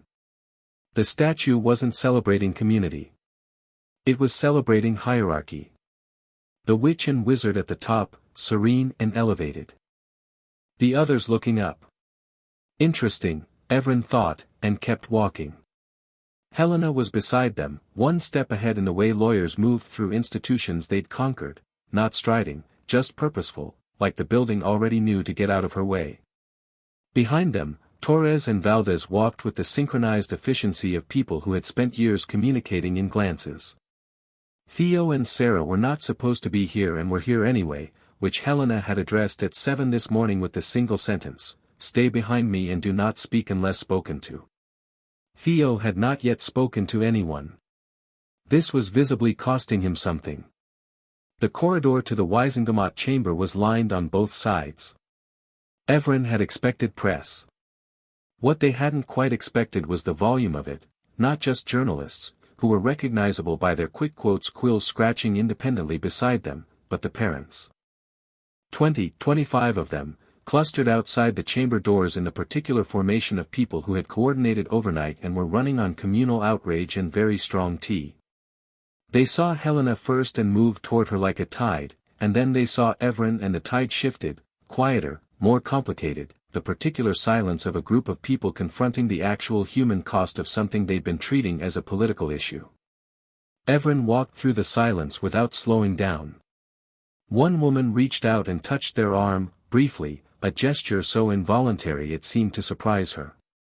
Evren looked at her, 50s, red-eyed, the look of someone who had been up all night for reasons that were personal. Her child was in the first-year group.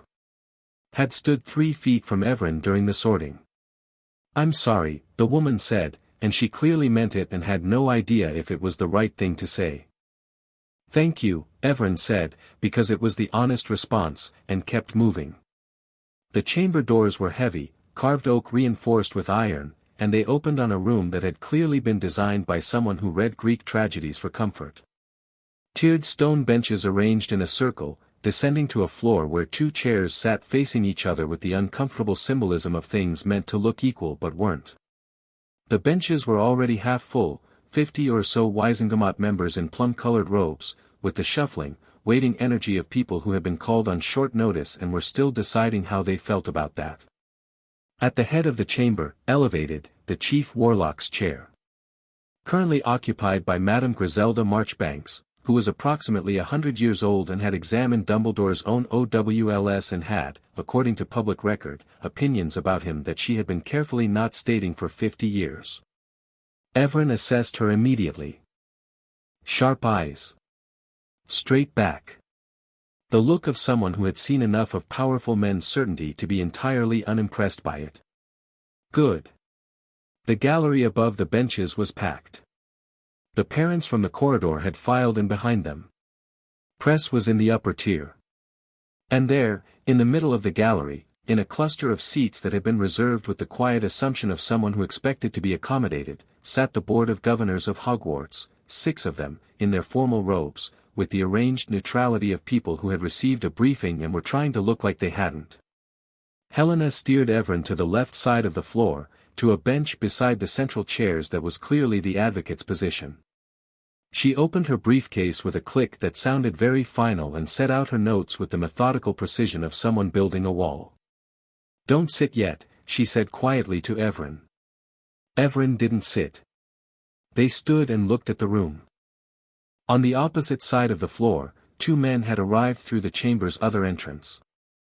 The first was a ministry lawyer Evren didn't recognize, tall, bland, expensive-looking, the kind of legal presence that existed to make proceedings slow and complicated. The second was not a lawyer. Caius Vane was perhaps 60, with silver hair and the kind of careful elegance that took money and time and a complete lack of self-consciousness about either. He moved through the room with the ease of someone who had been in rooms like this for decades and found them manageable. He was not rushing. He was not visibly alarmed. He had the expression of a man who had been called to account for something he was already composing the reasonable explanation for. He looked at Evren. Evren looked back. There was a moment, 3-4 seconds, in which something moved through Evren's chest that was familiar and wrong, a reflex from 9 years of conditioning, the pull toward deference, toward making themselves smaller in the field of his attention. A charm, probably. One of the deeper ones still in place. They noted it. Categorized it. Did not comply with it. Vane's expression shifted, barely, almost imperceptibly, but Evren had spent 11 years reading him and knew the shift. Surprise. Not the large kind. The small, recalculating kind. He looked away first. Helena, who had been watching from the corner of her eye, said nothing but touched Evren's shoulder once, briefly, the way you'd acknowledge something well done. Evren sat down. Madame Marchbanks brought the session to order with a tap of her wand on the arm of her chair, a sound that cut through the chamber's murmur with the efficiency of 100 years of practice. The shuffling stopped. The quills poised. "This emergency session of the Wisengamot is called to hear the matter of the minor Evren Ashworth," she said, in a voice that was dry and clear and absolutely in command of itself. Criminal Investigation Number 2026-41, concerning the alleged unauthorized magical compulsion of a minor under 12. She looked across the chamber with eyes that had the quality of someone who kept score. This session will begin with the evidence presented by the Department of Magical Law Enforcement, followed by testimony as scheduled. "Mrs. Rosier Blackwood, you represent the minor?" "I do, Madam Chief Warlock," Helena said, standing. "Mr. Pembleton, you represent the accused?" The expensive lawyer stood. "I represent Mr. Caius Vane, yes." "And the headmaster of Hogwarts?" Marchbanks looked at the gallery. Dumbledore was there. He had arrived quietly, which was notable because Albus Dumbledore was not a quiet person by nature, not in the theatrical sense, not in the way that filled rooms. He was sitting in the gallery in plain robes without the usual sweep of color, and he looked like a man who had dressed carefully to look like he wasn't trying. "Albus Dumbledore is present as a material witness," Helena said, before anyone else could speak, "and the question of his formal status in these proceedings will be addressed once the primary evidence is entered." A murmur in the gallery. Marchbanks' eyes moved to Dumbledore. He met her gaze with the composed expression of a man deciding which version of himself to be today. "Noted," Marchbanks said. "Auror Torres, the department's evidence." Torres stood at the floor's center and presented with the clipped efficiency of someone who had been building to exactly this moment. The 43 remaining compulsion charms, catalogued by Dr. Osei, their approximate ages, their architectural structure, the assessment that they were bespoke rather than standard, not something purchased or improvised, but crafted by someone with exceptional skill and considerable patience. She presented the timeline: oldest charm placed approximately 9 years ago, when Evren was 2 years old. Newest placed 8 months ago, at age 10. 8 months ago. Someone had decided, 8 months ago, that the architecture needed adjusting. The chamber had gone from the shuffling restlessness of a convened audience to something considerably stiller. The magical signature analysis, Torres continued, placing a large sheet of diagnostic parchment on the display stand, identifies 2 distinct casters. The primary caster is responsible for 39 of the 47 charms. The secondary caster is responsible for 8, all placed within the last 3 years. Have the signatures been identified? Marchbanks asked. The primary signature is consistent with the magical profile of Caius Vane, as established by a comparator sample obtained under emergency warrant this morning. A pause. The secondary signature is as yet unidentified but has been logged for comparison. As yet unidentified. 8 charms. Not Vane. Evren looked at Helena. Helena was already writing something. Pembleton stood. The comparator analysis is preliminary and has not yet been independently verified. It will be, Torres said, without looking at him. And the suggestion that my client is the primary caster of 39 compulsion charms placed on a child between the ages of 2 and 10, Torres said, with the even precision of someone reading a shopping list. Yes. That is the suggestion. Pembleton sat down with the expression of a man who was going to earn his fee the hard way. Marchbanks looked at the diagnostic parchment for a long moment. In the gallery, the murmur had come back, lower and more agitated. The parents were in the upper tier, and their silence was the specific silence of people converting horror into resolve. Mrs. Rosier Blackwood, Marchbanks said. You have a witness. I have too, Helena said. Dr. Ama Osei, who conducted the analysis, and, she paused, precisely, the minor themselves. Pembleton was on his feet immediately. The minor is 11 years old and is not a competent. The minor is 11 years old and has partial legal personhood under the 1973 amendment to the Statute of Magical Persons, Helena said, and held up a sheet of parchment that had been written out in the neat, slightly too precise handwriting of someone doing it at 2 in the morning by lamplight. Theo, from the gallery, sat up half an inch. Which grants them the right to be heard in proceedings directly concerning their welfare. I have the citation and full argument prepared. Marchbanks held out her hand. Helena's assistant, where had she acquired an assistant, Evren thought, briefly, carried the parchment up to the chief warlock. Marchbanks read it with the deliberate speed of someone who was going to get this right regardless of how long it took. Vane, across the chamber, was watching Evren. Not with hostility, that would have been easier to read. With something more complex. The expression of someone trying to assess whether what they built had changed into something unrecognizable or whether it was still, somewhere underneath, the thing they intended. Evren met his eyes and held them with the steady patience of a person who had nothing to hide and knew it, and watched Vane decide that yes, something had changed, and watched him begin to think faster. Good, Evren thought. Keep up. The citation is valid, Marchbanks said. The minor will be heard. We'll take Dr. Osei first. Dr. Osei was precise and unhurried and took Pembleton apart in the particular way that experts dismantle challenges to their expertise, not with aggression, but with the simple, immovable authority of someone who had spent 30 years being right about their field. She explained the charm signatures, the layering technique, the assessment that the primary caster had specific training in long-term psychological compulsion that went beyond standard Hogwarts-level charms work. She explained that the charms were designed to be self-reinforcing, meaning the early ones created the mental environment in which the later ones would feel natural. In your professional opinion, Helena said, Were these charms placed with the intent to permanently alter the subject's personality and decision-making? In my professional opinion, Dr. Osei said, they were placed with the intent to comprehensively engineer a specific kind of person. Not to damage. To construct. She paused. Which is, in some ways, more sophisticated and more troubling than damage. The chamber sat with that. Pemberton stood. Dr. Osei, is it not possible that some of these charms were placed with a protective intent? Compulsion charms can be used in therapeutic contexts. Therapeutic compulsion charms are placed with the knowledge and consent of the patient or their legal guardian, Dr. Osei said.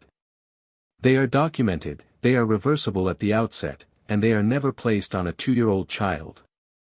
The context here, we don't yet know the context, Mr. Pemberton, Dr. Osei said, with the gentle finality of someone closing a door. I have been a specialist in magical compulsion for 30 years. I have reviewed the evidence. There is no therapeutic context in which 47 charms placed on a preverbal child constitute anything other than what they are. Pemberton sat down. Marchbanks looked at Helena. The minor, she said. Helena turned to Evren. There was a question in her face, not doubt, just checking in. Evren stood. The walk to the central chair was about 20 feet. The chamber watched every step of it. Evren sat down in the chair that was meant for witnesses and looked at the semicircle of Wisingamot members and at Marchbanks above them and at the gallery behind, where the parents were leaning forward and the press quills were moving and Dumbledore was sitting with his hands folded in his lap and an expression that was performing concern. Evren looked at him for exactly 1 second and then looked at Marchbanks. Evren Ashworth, Marchbanks said. You are 11 years of age. You have been subjected, according to the evidence presented, to 47 compulsion charms placed over approximately 9 years, of which 43 remain in your mind at the time of this session. She said it without softening it, which Evren appreciated. You are here because you have the right to speak. What would you like the Wisingamot to know? The chamber was absolutely silent. Evren had thought about this moment since 4 o'clock in the morning, across 3 days, through 2 sessions with Dr. Osei and a night of reading legal texts and breakfast with Theo's notes spread across the hospital bed. Not about what to feel, feeling was available and could wait. About what to say. I'd like to start, Evren said, with what I remember. They didn't look at Vane.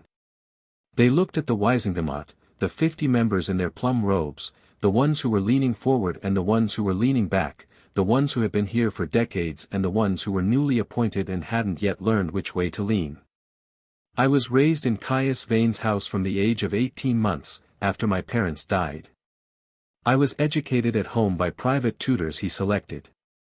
I had limited contact with other children, and when I did have contact, it was supervised. They paused. I thought this was normal. I had no comparison.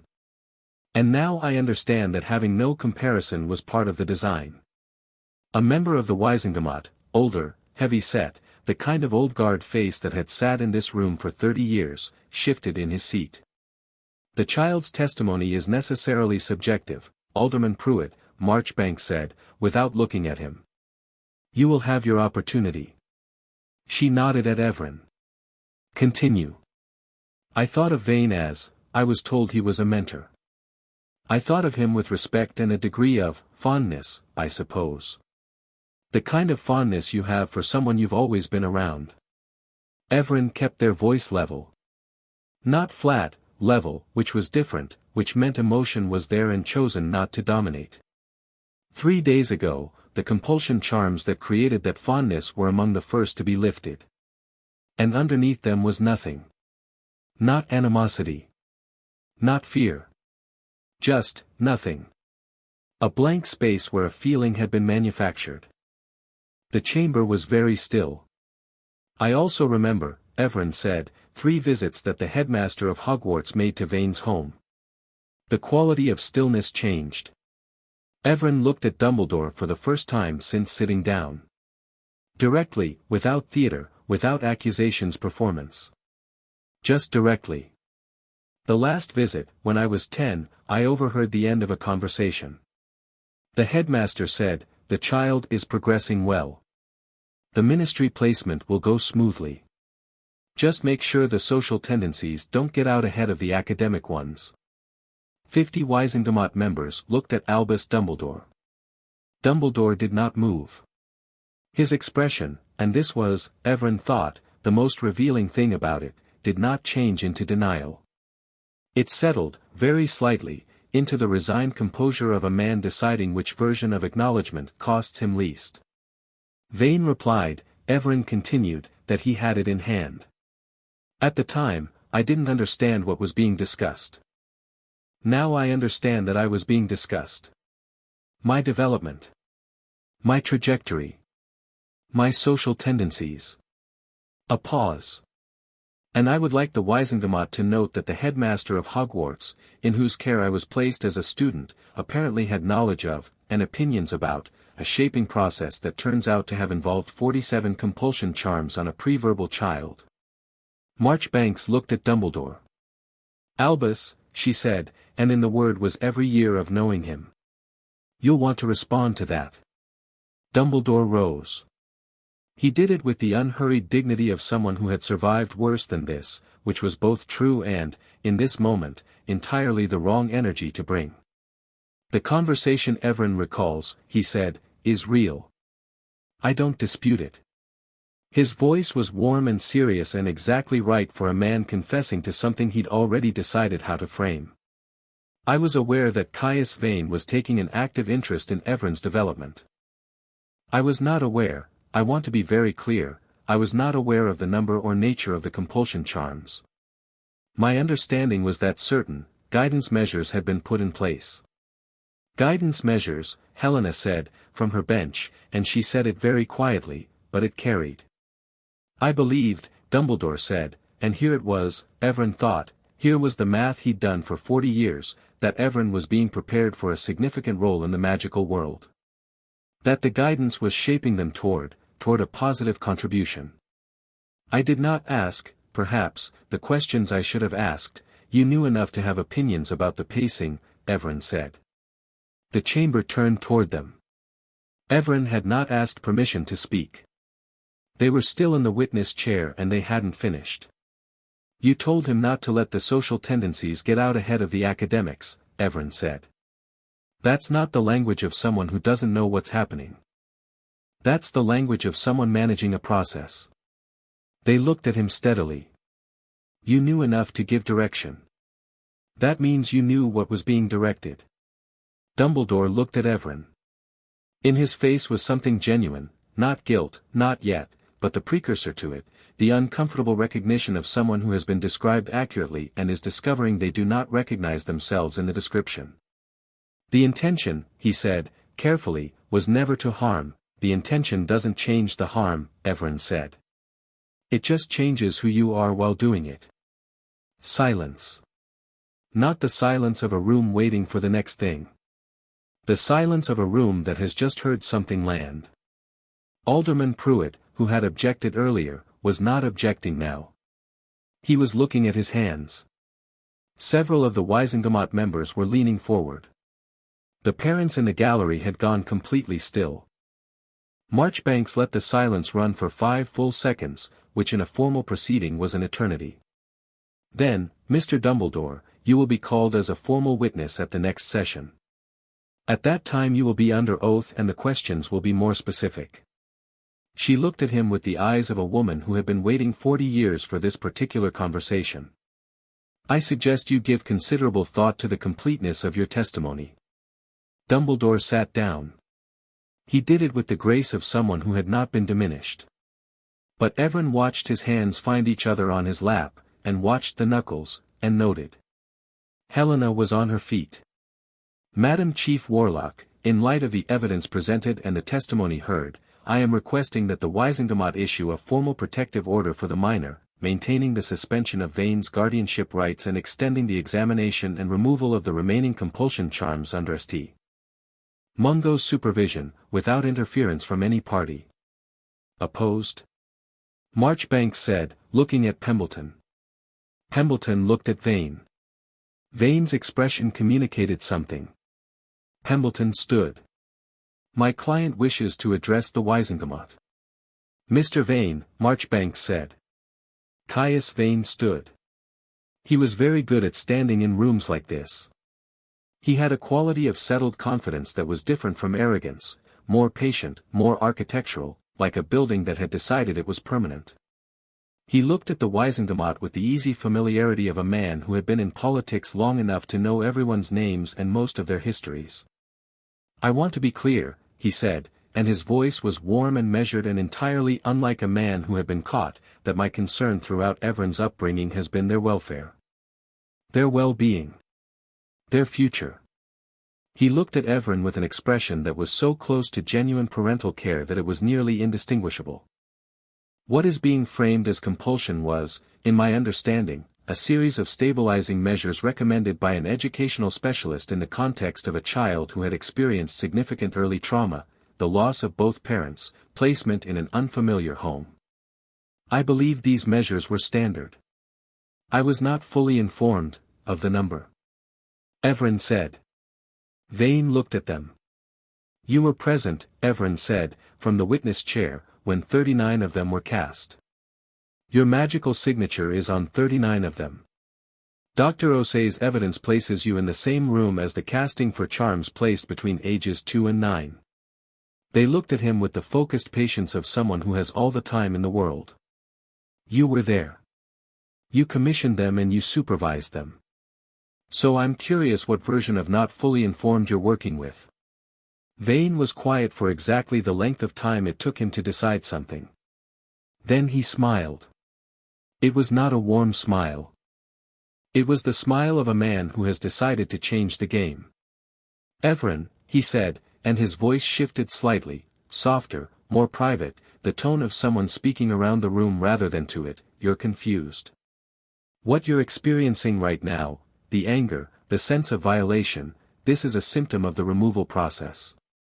Dr. Osei warned about this. The instability that comes when structural charms are removed prematurely.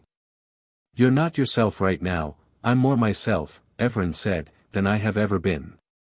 And the appropriate thing is to let the healing process complete before, Mr. Vane, Marchbanks said. Before making accusations in a formal setting that you may not be in a position to, Mr. Vane. He stopped. Marchbanks looked at him for a long moment with the eyes of someone who had watched 100 men do exactly what he was doing and had very little patience left for it. You are addressing a witness of this proceeding in a manner that is at minimum inappropriate and at maximum constitutes attempted intimidation. Her voice was perfectly level. You will address the Wisengamot, or you will sit down. Vane looked at the chief warlock. Something moved behind his composed expression, not fear, not yet, but the first structural acknowledgement that the ground was not as stable as it had been. He sat down. Evren turned back to Marchbanks. I'd like to ask one question, they said. Of the Wisengamot. Marchbanks raised an eyebrow.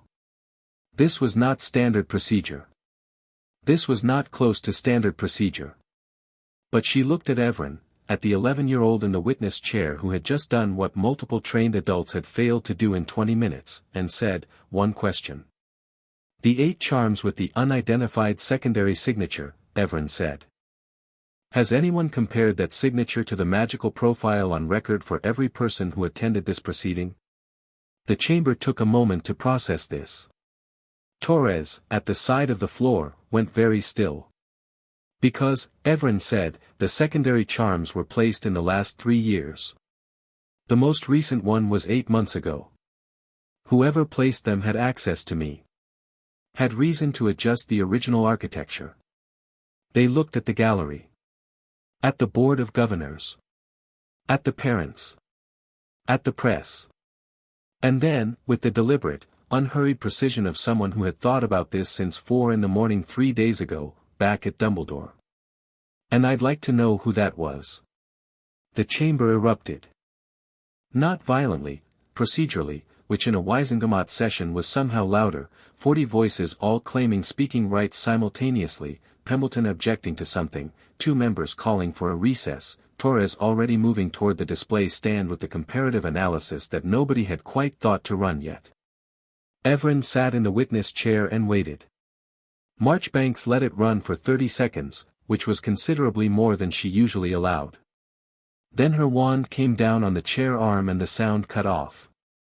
"We will recess for 1 hour," she said. "During which time Aurora Torres will conduct the comparative magical analysis that has just been so helpfully suggested." She looked at Torres. "All registered magical profiles. Everyone present. Use the standard comparator against the unidentified signature." Torres nodded once, sharply, and left.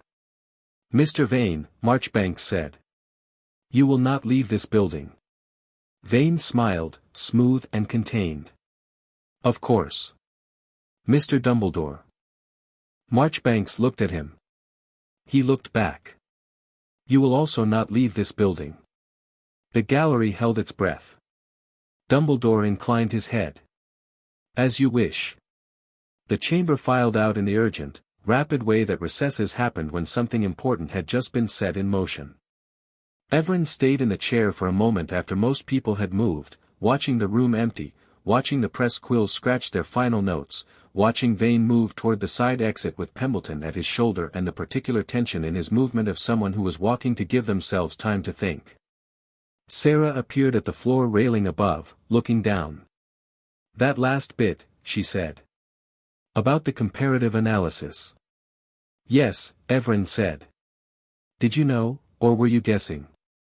Evren considered. "I knew there was an unidentified signature. I know there are 36 charms in my head that still involve specific emotional responses to specific people. I know Vane wouldn't have needed to make adjustments in the last 3 years if someone else wasn't changing something." They stood up from the witness chair. "I was mostly guessing. But it was an informed guess."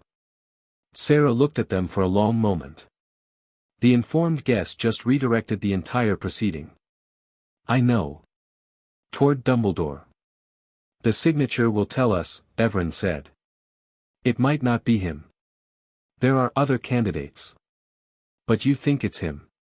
Evren looked at the empty Chief Warlock's chair. At the plum-robed benches.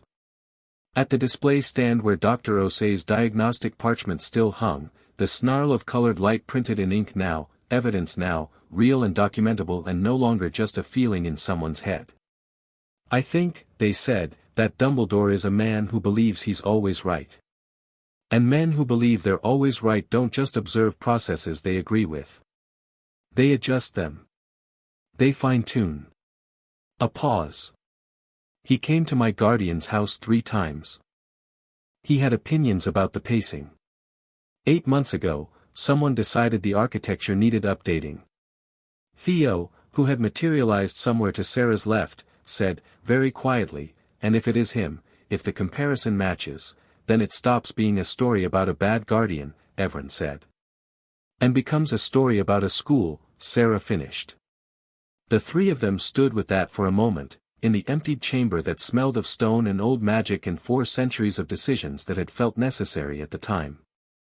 Then Evren walked toward the door to wait for Torres's results, and Sarah and Theo fell in behind them, and in the corridor outside, the parents were gathered again with the focused energy of people who had been listening through the doors and had heard every word, and when Evren came through, the murmur ran through them like a current, and several of them moved instinctively to form a loose, protective shape around this 11-year-old child who was walking through the Ministry of Magic with the bearing of someone who had decided to stop being anyone's project. 1 hour, Marchbanks had said. 1 hour before Torres came back with a name. Evren found a bench in the corridor and sat and thought and waited, and was not afraid of any of the things waiting to be found. Chapter 4, The 47 Torres came back in 43 minutes. She came through the corridor door with a folder under her arm and the expression of someone who had found exactly what they were looking for and was not happy about it. Not because she'd been wrong. Because she'd been right, and being right about this particular thing meant the next several hours were going to be very complicated. She went directly to Marchbanks, who had not left the chamber. Then she went to Helena. The conversation was brief. Helena's face did not change. She had clearly been expecting this, but something in her jaw settled, the way things settle when you've been carrying a weight and someone finally confirms it's real. Helena came out to the corridor where Evren was sitting. "The secondary signature," she said. "Yes," Evren said. "It's a match." "To who?" Helena sat down beside them. Not across from them, not standing over them. Beside them, at the same level, which Evren noticed and filed away as the kind of thing Helena did deliberately. "To Dumbledore," she said. The corridor was noisy with parents and press and ministry officials moving in 3 directions at once. Evren sat in the middle of all of it and was quiet for a moment. 8 charms, they said. 8. All placed in the last 3 years. All working in conjunction with Vane's existing architecture. He didn't build it, Evren said. He adjusted it. He found something Vane had built and decided it needed refinement. "That's one reading," Helena said carefully. "What's another?" Helena looked at the floor. "That he was trying to repair damage. That some of Vane's charms were causing instability and Dumbledore was compensating." She paused. "Pembleton will argue that version. I want you to know it exists." "If he was trying to repair damage," Evren said, "he could have removed the charms. He could have reported Vane. He could have not placed 8 charms of his own." They looked at Helena. "The repairs argument requires him to have known about the original charms. If he knew about them and placed his own on top, he's not a repairman. He's a co-architect." Helena was quiet for a moment. Then, "Yes. That's exactly right." She opened her folder. "The 8 charms he placed, Osei has analyzed them. 3 are attention direction charms. The kind that make someone more naturally inclined to value specific things. In your case," she stopped. "Tell me," Evren said. "Academic achievement. Institutional loyalty. And," she paused over the word, "specific deference to academic authority. To teachers. To headmasters." Evren was quiet. "He wanted you," they said finally, "to come to Hogwarts already inclined to trust him." Helena said nothing, because that was already the answer. Evren stood up from the bench with the movement of someone who has been still long enough and is ready to be in motion. "Then when we go back in there," they said, "I want those 8 charms presented separately from Vane's 39. I want the Wisingamot to see them side by side, what Vane built and what Dumbledore added. I want them to see that they're complementary." "That's exactly what Osei and I discussed," Helena said. "The argument being that Dumbledore's additions didn't disrupt Vane's work. They supported it. Which means regardless of intent, the functional result is conspiracy." The word conspiracy went into the corridor air like something dropped from height. Theo, sitting 3 feet away with his notes, wrote it down without looking up. Sarah, standing against the wall, looked at the chamber door and then at Evren and said, "He's in there right now." Dumbledore. "He knows Torres came back early." "I know," Evren said. "He'll have spent the last 40 minutes preparing." "I know. He's very good at preparing." "So am I," Evren said, and went back through the chamber door. The second half of the session opened differently from the first. The chamber had rearranged itself, not physically, but atmospherically. The Wisingamot members who had been leaning back were now leaning forward. The press gallery was completely full. The parents were quiet with the focused, held quality of people who had been waiting for something to become real and could feel it about to. Marchbanks entered last, sat, and looked at the room. "The comparative magical analysis has been completed," she said. "The unidentified secondary signature from 8 of the 47 compulsion charms has been matched to a registered magical profile." She looked at her notes, then at the gallery. "The profile belongs to Albus Dumbledore." Nobody said anything. The silence had texture, the specific texture of something irreversible. Dumbledore remained seated. His expression had changed from composed concern to something else, something quieter and more careful.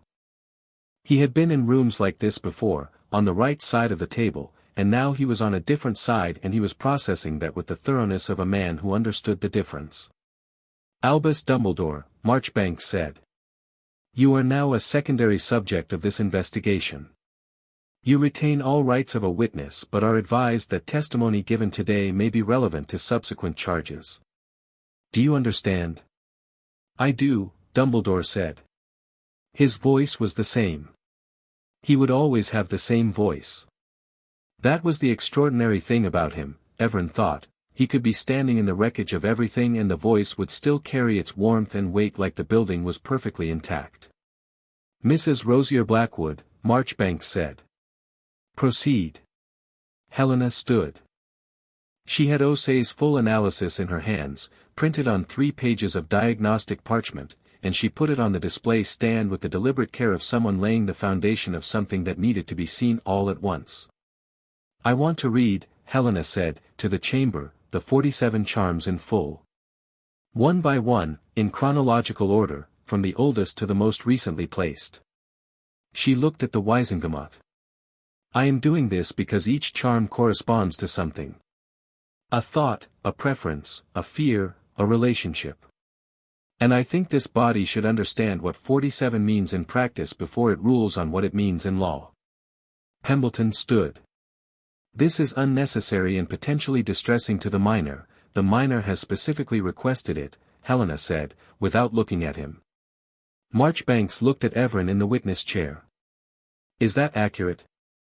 Yes, Evren said. Marchbanks looked at Pembleton. He sat down. Helena began. Charm 1. Placed when the subject was approximately 2 years old. Classification, emotional anchor suppression. Function, reduces the natural formation of emotional attachment bonds with caregivers outside the immediate household. She paused. This charm was placed first. Before anything else.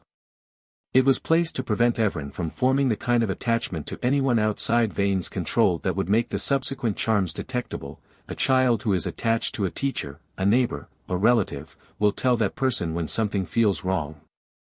This charm was designed to prevent that conversation from ever happening. The chamber held the weight of it. Charm 2. Placed approximately 3 months after the first. Classification, intellectual deference induction. Function, creates a reflexive tendency to accept the conclusions of authority figures rather than forming independent analytical conclusions. Helena looked up from the parchment. 11 years old, and this child walked into a Wizengamot chamber and conducted a comparative analysis argument that a trained lawyer missed. This charm was placed specifically to prevent that from happening naturally. Something moved through the gallery. Not sound, a quality of attention shifting, sharpening. Evren sat in the witness chair and listened to the list of themselves. It was extraordinary, in the literal sense, the sense of something outside ordinary experience, requiring a different frame to hold. Each charm read aloud was a small discovery. This is why I never argued, this is why I never asked, this is why the thought of leaving the house made something cold and tight close around my chest, this is why I thought of Vane with warmth I could never quite source. 9 years of careful architecture, dismantled into 47 line items, presented in a stone chamber to 50 witnesses. They had expected it to feel like exposure. Instead it felt like inventory. Useful, clear, actionable. Charm 9, Helena continued. Placed when the subject was 4 years old. Classification, social range limiter. Function, creates discomfort in group social settings exceeding 4 individuals, producing a preference for small, controlled interpersonal environments. A pause. In a child who, without this charm, would have been naturally social. Who would have sought large groups? Who would have built, naturally and quickly, exactly the kind of broad social network that would have made the charms visible? Charm 12. Subject age 5.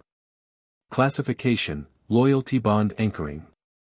Function, creates an emotional experience of obligation, resembling the feeling of genuine loyalty, toward Caius Vane specifically. Helena's voice was level and precise and utterly merciless. Not affection that Evren chose. Not a relationship that was built. A feeling that was installed. In the gallery, one of the parents, not the red-eyed woman from the corridor, a different one, a father in his 30s who had come in looking for procedural answers, put his hand over his mouth and stared at the display stand. Charm 17. Subject age 6. Classification, ambition direction charm.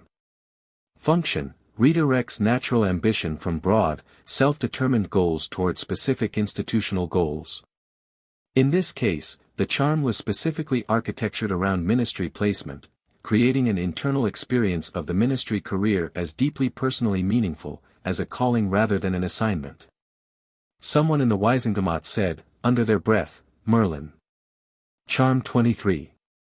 Subject age 7. Classification, interpersonal threat suppressor. Function, prevents the identification of manipulative behavior in trusted authority figures. Creates a cognitive blind spot specifically around people designated as safe by the charm caster. Helena stopped. Let the silence sit. Someone who could not see when they were being manipulated. By design. Charm 28. Subject age 8. Classification, memory significance alteration. Function, reduces the emotional weight of specific memories, causing them to be stored in a way that makes them difficult to retrieve under normal conditions. She looked up. The friend. The girl from the village. The one who moved suddenly at age 8. This charm was placed around the same time.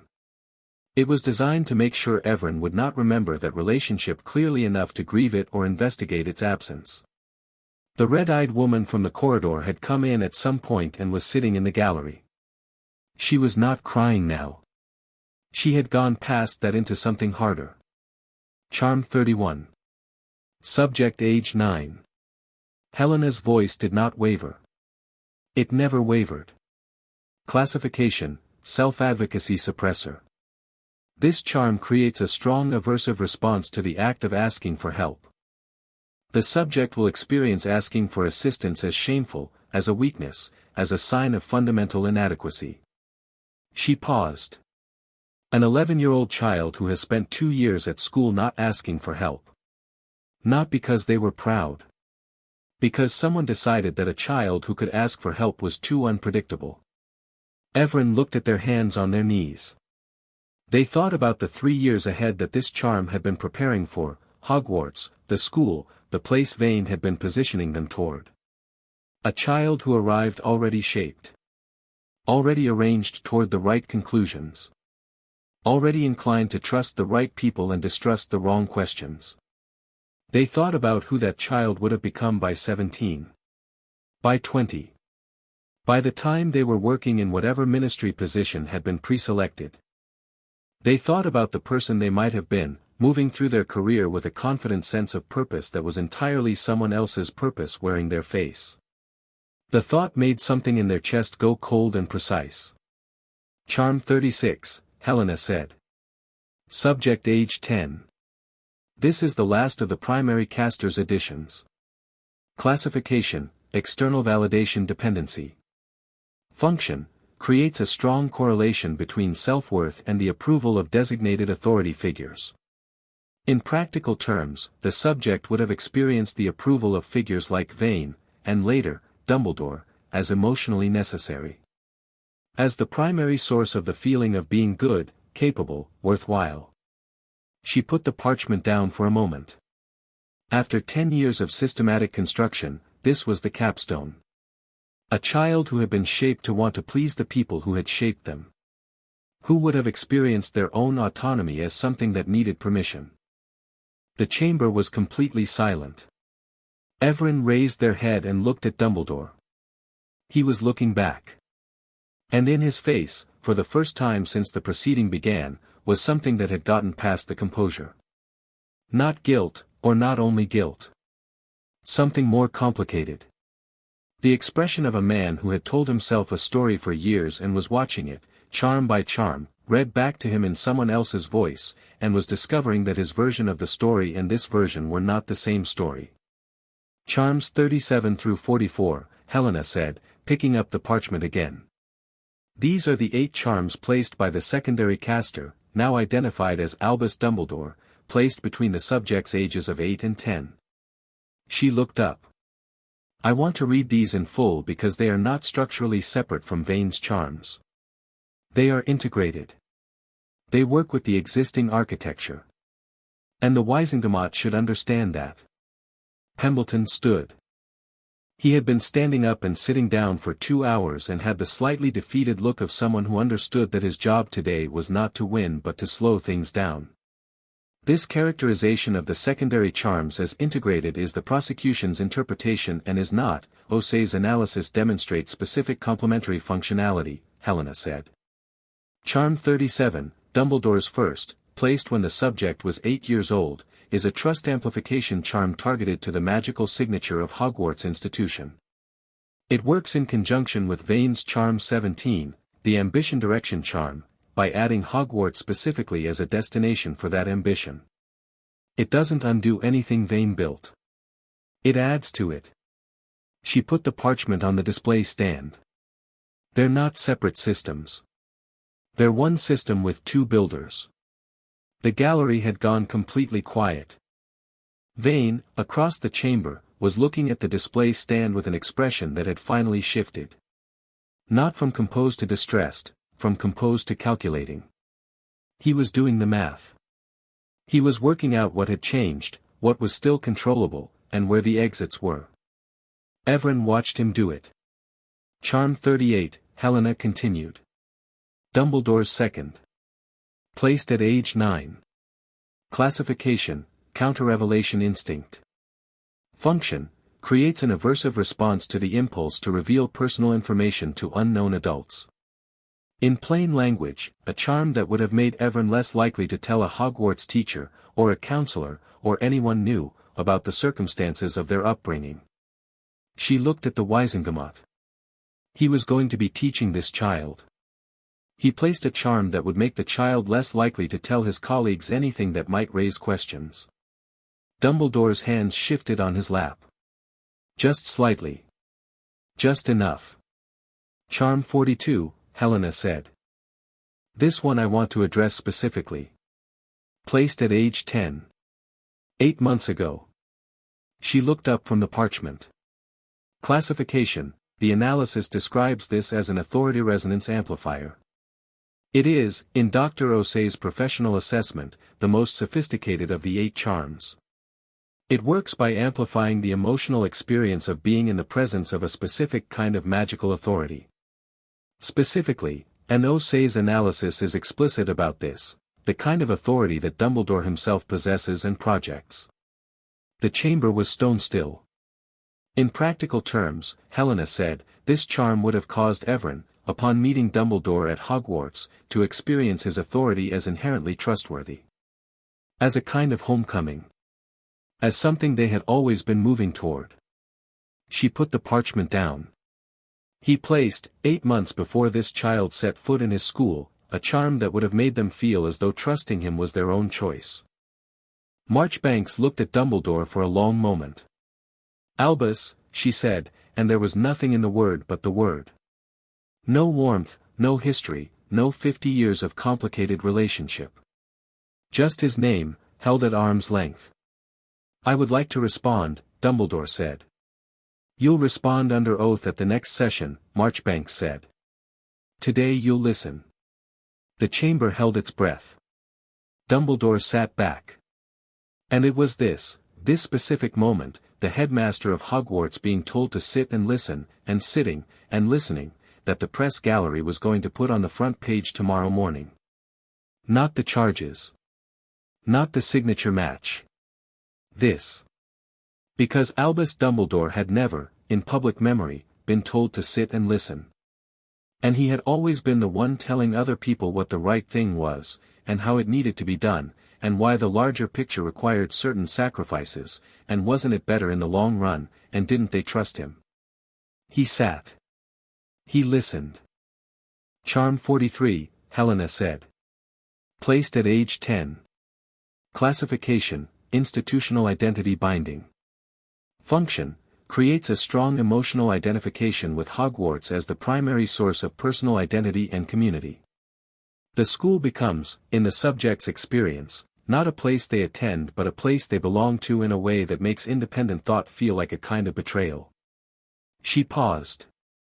A child who was being sent to Hogwarts with the deep emotional conviction that Hogwarts was theirs, which would make them easier to keep.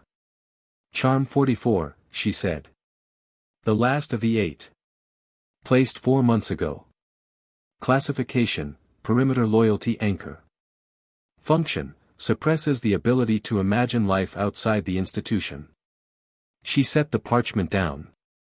4 months ago, someone placed a charm on this child that was specifically designed to prevent them from imagining leaving Hogwarts.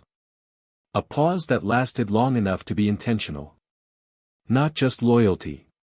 Not just attachment. The inability to imagine a different path. The chamber was a room that had forgotten it was a room and become something else, a container for something heavy, a space where something was being understood collectively that would not be ununderstood. Helena looked at the Wizengamot. 47 charms. 9 years of work by 2 casters. The primary caster built a human being from the bones up, shaped their attachments, their ambitions, their loyalties, their capacity to ask for help, their ability to recognize manipulation, their very sense of self-worth.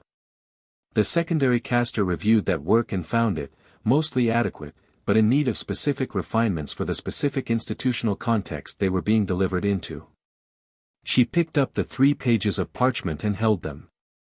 This is not a case about a misguided guardian. This is a case about 2 powerful men who decided, independently and then cooperatively, that a child was a resource to be prepared rather than a person to be raised. She set the parchment back on the stand. And I would like the Wizengamot to note that the child in question is 11 years old, has had 36 of those 47 charms still in their head as of this morning, is sitting in that chair voluntarily, requested that these charms be read aloud, and has conducted themselves in this proceeding with more clarity and more courage than most adults I have seen in this chamber. She looked at Marchbanks. The protective order. And the full criminal charges. Marchbanks looked at the floor of the chamber. At the display stand. At Evren in the witness chair. The floor is the minors, she said. Helena looked at Evren. Evren stood. They stood in the middle of the chamber floor with 47 charms catalogued on a display stand behind them and 50 Wizengamot members in front of them and a gallery full of parents who had come looking for accountability and had found something larger than that. They looked at the chamber the way they'd looked at the Great Hall 3 days ago, recording, assessing, finding the shape of things. Then they looked at Vane. I don't hate you, Evren said. The room did not expect that. The room waited. I've been trying to, since the charms started lifting. I've been looking for it, because it seems like the appropriate thing to find. But what I actually find, when I look clearly, is that I don't know you. They kept their voice even. Not cold, even. The temperature of someone who has chosen clarity over heat. I know the person you built. I know the shape of the life you arranged for me. I know your house and your rules and your version of who I was supposed to become. But I don't know anything that was real, because none of it was real. You put me in a room with furniture and painted a window on the wall, and told me that was the view. Vane looked at them. His expression had moved, now, away from calculation and into something older. He had the look of someone who has achieved everything they intended and is discovering that the achievement and the intention were never the same thing. I am not your project, Evren said. I was never your project, regardless of how much time and skill you spent making me one. I existed underneath what you built. The hat found me. And what the hat found was not what you were building toward. They paused. I think you should sit with that. They turned to Dumbledore. This was different. Longer. Something tighter in their chest that they acknowledged and held without letting it change their voice. I think you knew what was being done, they said. Not all of it, I'll give you that, because I think it matters to be accurate. But enough. You knew enough. You knew there was architecture in my head that someone had put there, and you chose to add to it rather than remove it because removing it would have required stopping it, and stopping it would have required acknowledging that you knew, and acknowledging that you knew would have required answering questions you decided were less important than the outcome you wanted. They looked at him steadily. You had the power to stop it. You had the knowledge. You had the institutional authority. You had the wand. You chose differently. Dumbledore looked at them, and in his face was something that had moved entirely beyond the reach of composure. He looked like a man looking at a mirror that had decided to be honest. The charms you placed, Evren said. 8 of them. You placed a charm to make me trust you. To make me experience your authority as something I'd always been moving toward. They tilted their heads slightly. I want you to know that I'm standing here, right now, having had most of those charms removed. Having found, underneath them, someone who is entirely capable of making their own decisions about who to trust. They paused. And I don't. I don't trust you. Not because of what the charms would have made me do, because of what removing them showed me. You had a choice and you made it. So did I. The silence lasted long enough that it stopped being silence and became something else. Something that filled the stone chamber and pressed against the walls and the carved oak benches and the 4 centuries of decisions that had been made here. Marchbanks brought her wand down. The protective order is granted, she said. Full custody of the minor passes to the court's protection pending a permanent guardianship hearing. Dar. Osei will continue the removal process under court supervision. She looked at Torres. Full criminal charges are to be filed against Caius Vane under the Magical Child Welfare Act and the statute against magical coercion. She looked at Dumbledore. Albus Dumbledore is to be charged as a secondary suspect in the same case, pending a full sworn testimony hearing, and his status as Headmaster of Hogwarts is suspended pending investigation by the Board of Governors. The gallery erupted. Not in celebration. In the complicated, dissonant noise of people for whom something very large had just changed, parents who had sent their children to that school, who had trusted that institution, who were now doing rapid, uncomfortable arithmetic about what it meant that the headmaster had been a secondary caster in a child coercion case. Evren stood in the middle of the floor and did not look at the gallery. They looked at the display stand. At the 3 pages of parchment. At the 47 line items that had been, until 3 days ago, the invisible interior walls of the only self they'd ever known. Sarah was suddenly beside them. She had come down from the gallery somehow, through the crowd, and she was standing at Evren's shoulder with the quiet proprietary ease of someone who had decided to be in this place and didn't require permission for it. All right, she said, under the noise. I don't know yet, Evren said, for the second time in 3 days. But they said it differently this time. Before it had been honest uncertainty, I genuinely don't know the answer. Now it had something else in it. An acknowledgement that I don't know was sometimes the beginning of something rather than the absence of it. Theo appeared on the other side, notebooks tucked under his arm, looking at the gallery noise with the expression of someone cataloging events. Dumbledore's been suspended, he said, slightly awed. From Hogwarts. Dumbledore. Yes, Evren said. The parents are, Theo gestured at the gallery, where the noise was still building, where Helena was at the center of a dense cluster and was not visibly overwhelmed, which was a professional achievement. Yes, Evren said again. Theo looked at them. Are you, was it, he stopped, visibly rerouting, and said instead, the thing you said to Dumbledore. The bit about the mirror. What about it? Did you write that in advance? Because that was, no, Evren said. Theo nodded slowly. Right, he said. Right. Vane was being moved toward a side exit by 2 Aurors, not in restraints but with the firm escort of people who had instructions. He turned, once, and looked at Evren across the chamber. There was something in his face that had not been there before and that Evren, with the clarity of 36 fewer charms, could read more accurately than they could have 3 days ago. It was grief. Not for what he'd done. For what he built and lost. For the project that had stood up in a courtroom and told the court it was not a project. Evren held his gaze. Then they looked away, because some things deserved exactly as much of your attention as they'd earned, and no more.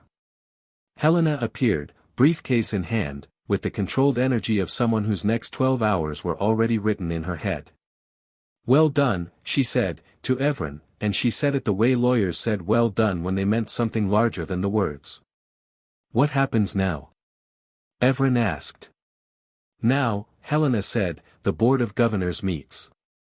The ministry opens a formal school investigation. The press runs everything tomorrow and every parent in Britain reads it over breakfast." She paused. "And you go back to Hogwarts?" Evren looked at her. "You're a student," Helena said. "With a protective order and court supervision and a St. Mungo's specialist attending 3 times a week. McGonagall is acting headmistress as of this afternoon. Hogwarts is still a school." She looked at Evren with the level, honest directness that had made her terrifying for 20 years. "You don't have to go back. You can choose not to. That is a genuine option." "Is it a school now?" Evren asked. "With the investigation?" "It will be. McGonagall will make it one." Evren thought about the Great Hall, 3 nights ago. About the hat screaming into the dark. About 700 students sleeping in castle dormitories, and the Whomping Willow in the September morning, and a boy sitting on the floor because he'd taken an instruction too literally, and the specific warmth of finding something funny for the first time in recent memory. They thought about walking into breakfast in a school that they had not been engineered toward. That they could leave. That they could stay in for reasons that were entirely, completely their own. "I want to go back," they said. Helena nodded. "Tomorrow morning, then." "Tonight," Evren said. Helena looked at them. "It's still my first week," Evren said, "and I haven't been to a single class." Something moved in Helena's face, the closest she came, in professional settings, to a smile. "Tonight," she confirmed. Behind them, the chamber was still loud, still sorting itself into the beginning of something enormous. The parchment on the display stand lifted slightly in the movement of people passing, and the 47-line items flickered. Evren did not look back at it. They were already walking out. Chapter 5, The Threshold Circle. McGonagall met them at the castle gates at 8:30, standing in the torchlight with her robes and her spine both equally straight, and she looked at Evren the way she'd looked at them in the hospital wing, not with pity, which would have been insufferable, but with the particular, effortful respect of someone recalibrating. "Welcome back," she said, and meant it in more ways than one. The castle behind her was lit and settled into its evening self, windows warm against the dark, the smell of the grounds carrying autumn and lake and old stone. Somewhere inside, 700 students were doing homework or not doing homework and had no idea yet that the headmaster had been suspended that afternoon. Tomorrow they would. Tonight, Hogwarts was still simply itself. Evren looked up at it. Something moved in their chest, not the manufactured feeling the charm had built, the engineered sense of homecoming, but something smaller and realer, the recognition that this was a genuinely impressive building and they were going to live in it, which was, when the compulsion was stripped away, still a good thing. "Dr. Osei is coming Friday," McGonagall said, walking them through the gates. 3 sessions per week as ordered. The hospital wing has been made available. Your dormitory room is prepared." She paused. "The other Ravenclaw first years have been, they know the general situation. I've asked them to let you settle in your own time." "What's the general situation, as you've described it?" Evren asked. "That you're a student who has had an unusual start to term and deserves the same courtesy any of them would." McGonagall glanced at them sidelong. "They're 11. They mostly want to know if you're interesting." Sarah, who had come back with Evren over Helena's mild logistical objections, said, "She is, without being asked." McGonagall looked at Sarah with the expression she reserved for Slytherins who were being correct about things. "Miss Blackwood. Your dormitory is in the dungeons. It is, Sarah agreed, not moving. That is a statement of geography, McGonagall said. It is, Sarah agreed again, still not moving. McGonagall made a sound that was not quite a sigh and led them all inside. The great hall was mostly empty, the feast long over, but the kitchens had sent up a late plate that sat on the Ravenclaw table with the warm efficiency of a castle that anticipated needs. Evren sat down and ate while Sarah occupied a seat that was technically not at the right table, and Theo, who had followed them from the ministry with the loyalty of someone who had not consciously decided to follow but couldn't locate the moment he'd decided not to, sat across from them and organized his notes by chronology. The Board of Governors, he said, arranging pages, meets Thursday. Helena has submitted the full trial record and is requesting a formal school investigation under Statute 7 of the Hogwarts Charter. The investigation will cover not just Dumbledore specifically but the school's admissions and welfare procedures generally. He looked up. Which means they'll be looking at whether there are other cases.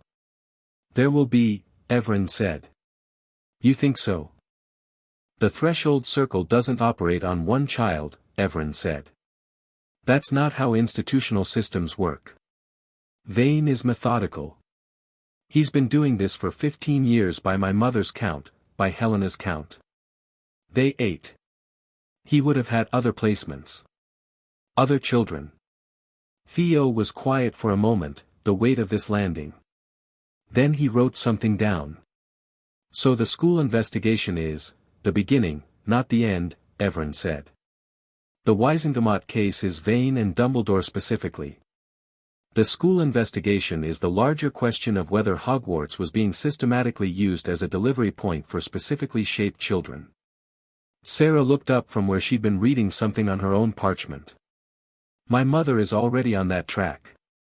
She's pulling the admissions records for the last 15 years, specifically looking at students placed through ministry-adjacent guardians with ties to the old network.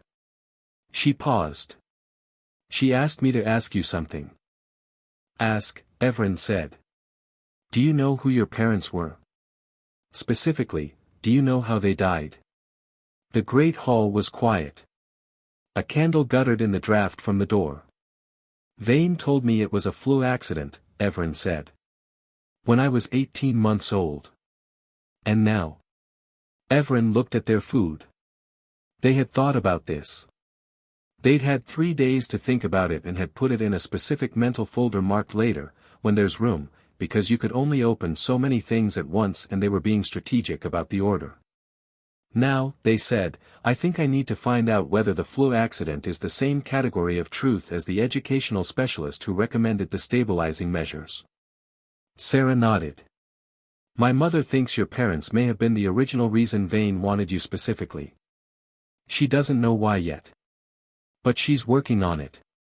Tell her thank you, Evren said. And tell her I want to be in the room when she finds the answer. Sarah sent the message with a tap of her wand to a small piece of parchment that folded itself into an owl shape and departed through a window with the slightly show-offy efficiency of someone who had grown up with good wand work. Theo watched it go and said, My parents are Muggle-born, in the tone of someone providing context. Both of them. We don't do the parchment bird thing. How'd you get here? Evren asked, genuinely curious. Letter came, the usual way. My parents cried and then started reading everything they could get their hands on. My dad made a spreadsheet about platform 9 3/4. Theo's face did the expressive thing it did when he was fond of something. He brought a measuring tape to King's Cross. Evren laughed. It was short and surprised and real, and the sound of it seemed to briefly startle all three of them, Theo because he hadn't been trying to be funny, Sarah because she hadn't expected it, and Evren because they were still getting used to the fact that it happened. I like your dad already, Evren said. Theo looked at them with the expression of someone who has just had something confirmed that they suspected for a while. Yeah, he said. You'd get along. The news broke at 7 the next morning in the Daily Prophet, which arrived with the 6 o'clock post owls and dropped copies at every table with a headline in letters large enough to qualify as architecture. Dumbledore suspended, Hogwarts headmaster named secondary suspect in child compulsion case below it, in only marginally smaller type, 47 charms, the full story of Evren Ashworth. The Great Hall went from the usual pre-breakfast murmur to something considerably more like a weather event. Papers unfolded. Voices rose. Fourth-year Gryffindors were reading aloud to each other across the table. A cluster of seventh-year Slytherins had arranged themselves in a tight conversation that had the body language of people rapidly updating their understanding of something large. Evren came down to breakfast at 7:15 and found a seat at the Ravenclaw table and poured themselves tea and was aware of approximately 400 pairs of eyes doing the thing eyes did when they were trying to look like they weren't looking. A second-year girl sitting nearby said, with the direct honesty of someone who had decided to skip the social filtering, "That's you, isn't it? In the paper." "Yes," Evren said. "Are you all right?" "Getting there." The girl considered this. "My name's Ingrid. If anyone gives you trouble, tell me. I'm good at hexes." She went back to her breakfast with the air of having handled the situation. Evren looked at her for a moment, then at the hall generally, the noise, the papers, the complicated energy of 700 people processing something about a person sitting 20 feet away from them. 9 days ago, the thought of a room this loud would have been accompanied by a charm-manufactured feeling of overwhelming discomfort. Now it was just a room.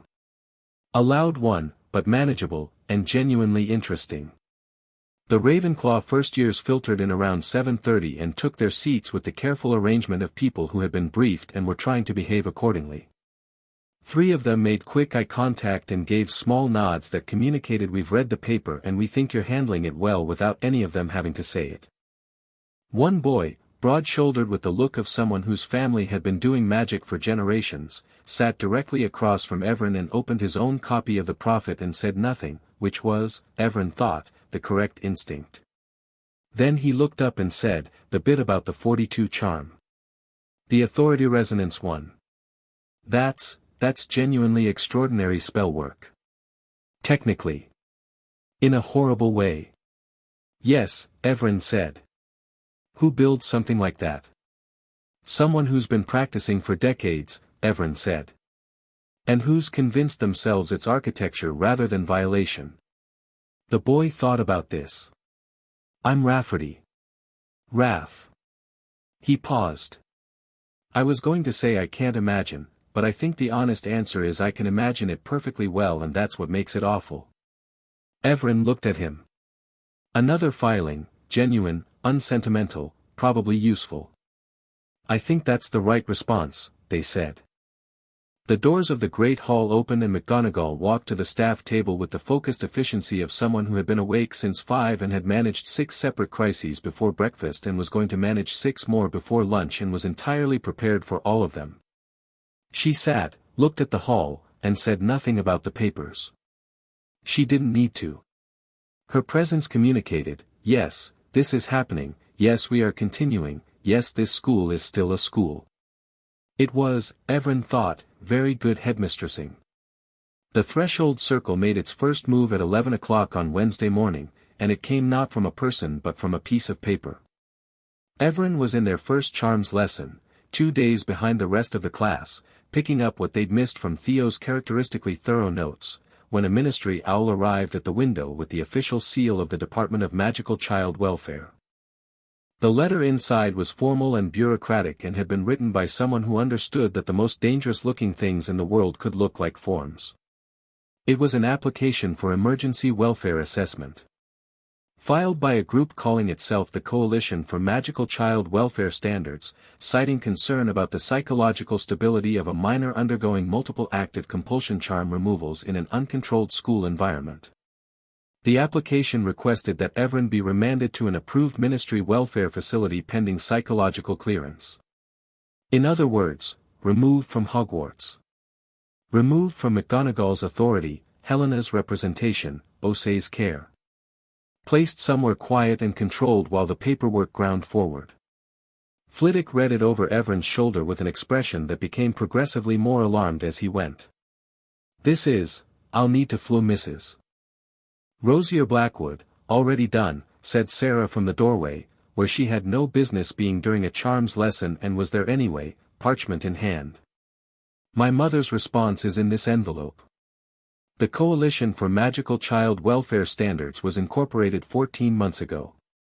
Its founding directors are Alderman Pruitt, who objected to my testimony at the Wisingamat and then stopped objecting very suddenly, and 2 others with direct financial ties to the Old Vane network.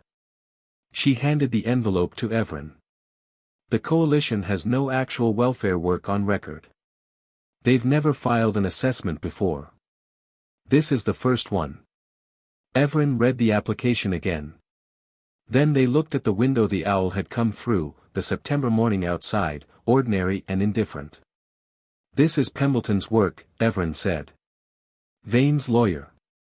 He filed this the same day as the charges. Yes, Sarah said. He's trying to move me somewhere I can be managed while the case proceeds, Evren said.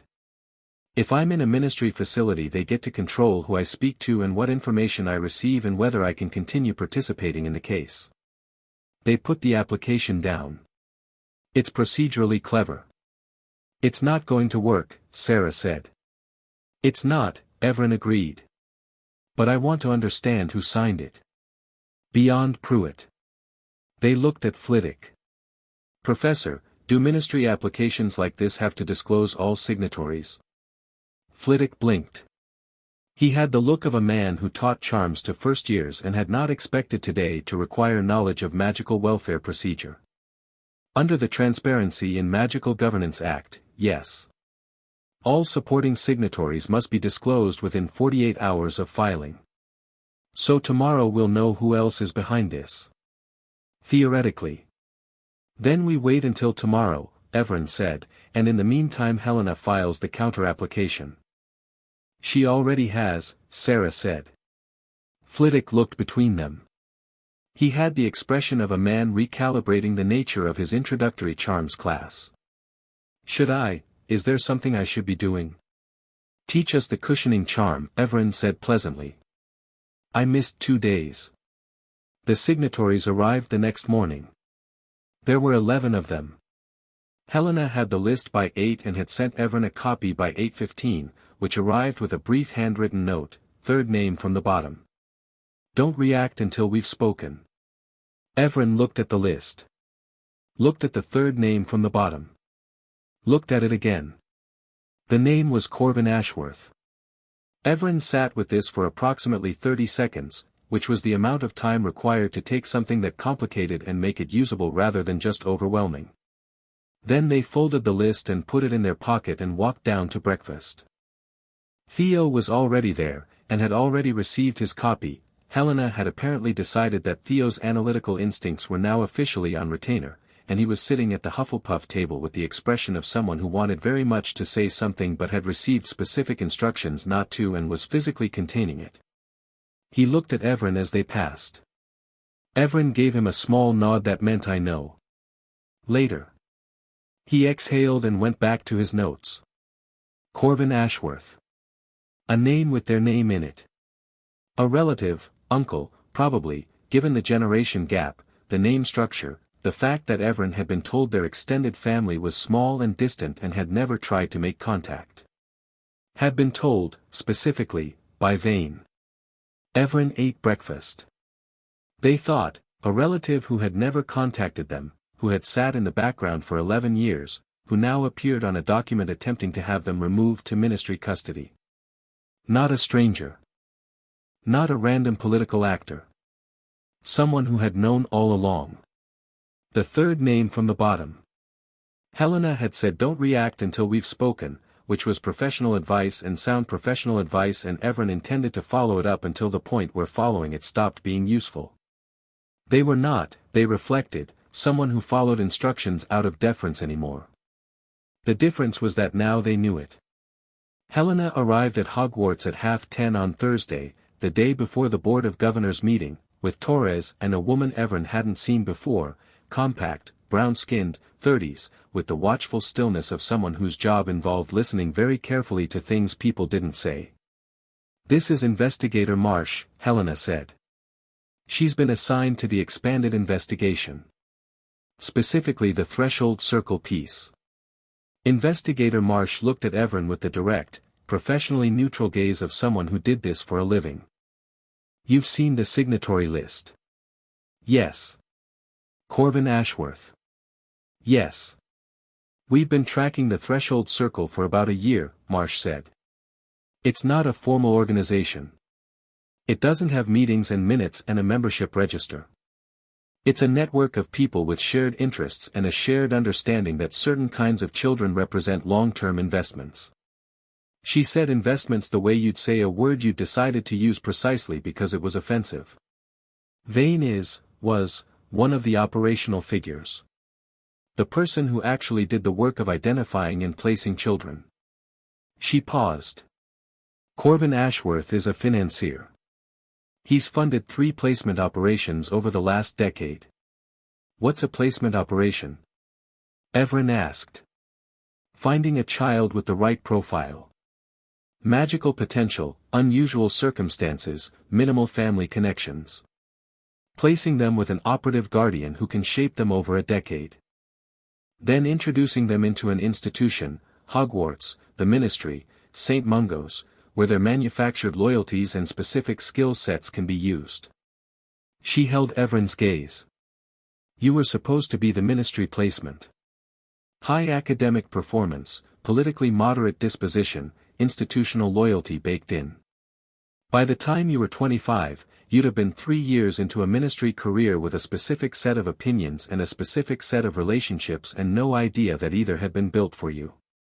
The common room they were sitting in, McGonagall had given them a small room off the second-floor corridor, was quiet. Through the window, Hogwarts went about its morning. How many placements? Evren asked. We know of 4 confirmed. We suspect 7 more. Marsh watched Evren carefully. The hat is the reason we're having this conversation. Whatever that hat is and however it works, it found something that 11 years of careful architecture had hidden from everyone else. She paused. We've already had 3 families reach out since the papers ran. Children who remember things. Things that didn't feel wrong at the time because they'd been arranged not to feel wrong. Other students here? Evren asked. Possibly. We're being careful about how we proceed. We can't approach students without, it's procedurally complicated. The Sorting Hat, Theo said, from the corner where he'd been quiet for so long everyone had slightly forgotten he was there. Helena looked at him. He sat up. Sorry. But, the hat already found one. If there are others in the school, children with compulsion charms that haven't been detected, shouldn't the hat be asked to? The hat is a school artifact, Helena said. Requesting it perform diagnostic screening of the entire student body is a decision for the acting headmistress. Everyone looked at Evren for some reason, which Evren noticed and found mildly funny. That's a conversation with McGonagall, Evren said. Yes, Helena said. It is. I'll have it, Evren said. Helena looked at them. I'll set the meeting. I don't need a meeting arranged, Evren said. I live here. I'll knock on her office door.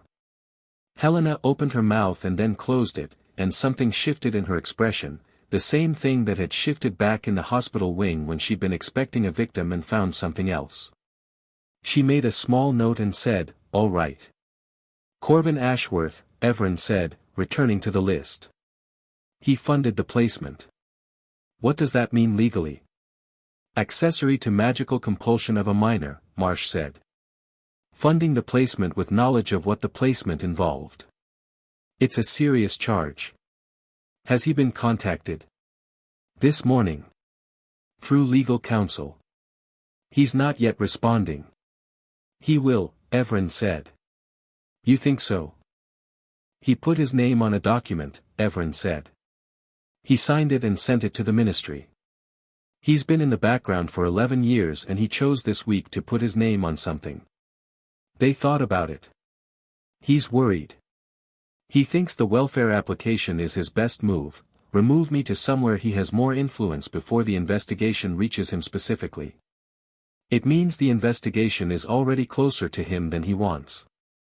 Marsh looked at Evren for a moment with the expression Torres had been developing at the Wisengamot, the one that belonged in a file labeled Reassess Assumptions. We'll accelerate on his financial records, she said. Good, Evren said. McGonagall's office had the quality of a room that had been recently reorganized. Dumbledore's accumulated decades of curious instruments and silver devices had been moved to the side with the careful efficiency of someone who respected property but needed workspace. The room felt taller without them somehow. More like an office and less like a museum. McGonagall looked up when Evren knocked, and said, "Come in," and looked at them with the particular quality of attention she'd been bringing to every interaction since Monday, fully present, slightly cautious, in the way of someone who was trying very hard not to project expectations onto a person who'd had too many of those already. "The Sorting Hat," Evren said. McGonagall set her quill down. "The investigation has found evidence of potentially multiple affected students. Children placed through the same network over the last 15 years. Evren stood in front of the desk, not because they were nervous but because it was a short conversation and sitting down would make it longer. If there are students in this school carrying undiscovered compulsion charms, the Hat can find them. It's already demonstrated it can. The Hat's announcement on Saturday was..." McGonagall chose her word. "Unprecedented." "Yes. But it happened. Which means it can happen again, in a more controlled way. A quiet diagnostic. Not another announcement, a flag. The Hat assesses students in the sorting, which means it has access to their basic magical and psychological structure. If it's been asked to look for compulsion charms specifically, it can." McGonagall was quiet. "It's not a violation of the students," Evren said. "The Hat is already in their heads during sorting.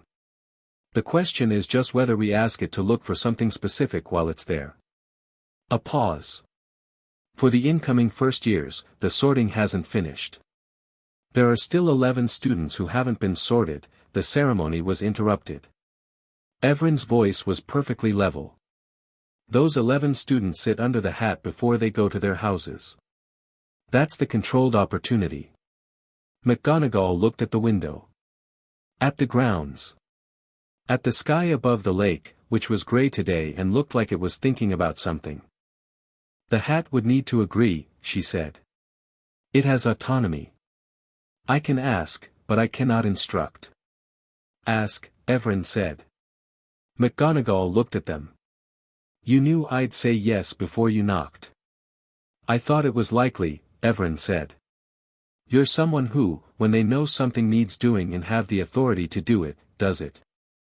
You've been operating that way since Monday." A pause. "I wanted to give you the framing because I thought it would be useful, not because I thought you needed convincing." McGonagall was quiet for a moment. Then she said, carefully, "You are going to be an extraordinary person." "I'm already a person," Evren said. "I'm working on the extraordinary." McGonagall made a sound that in another register might have been a laugh. She pulled out a piece of parchment. "I'll speak with the Hat tonight."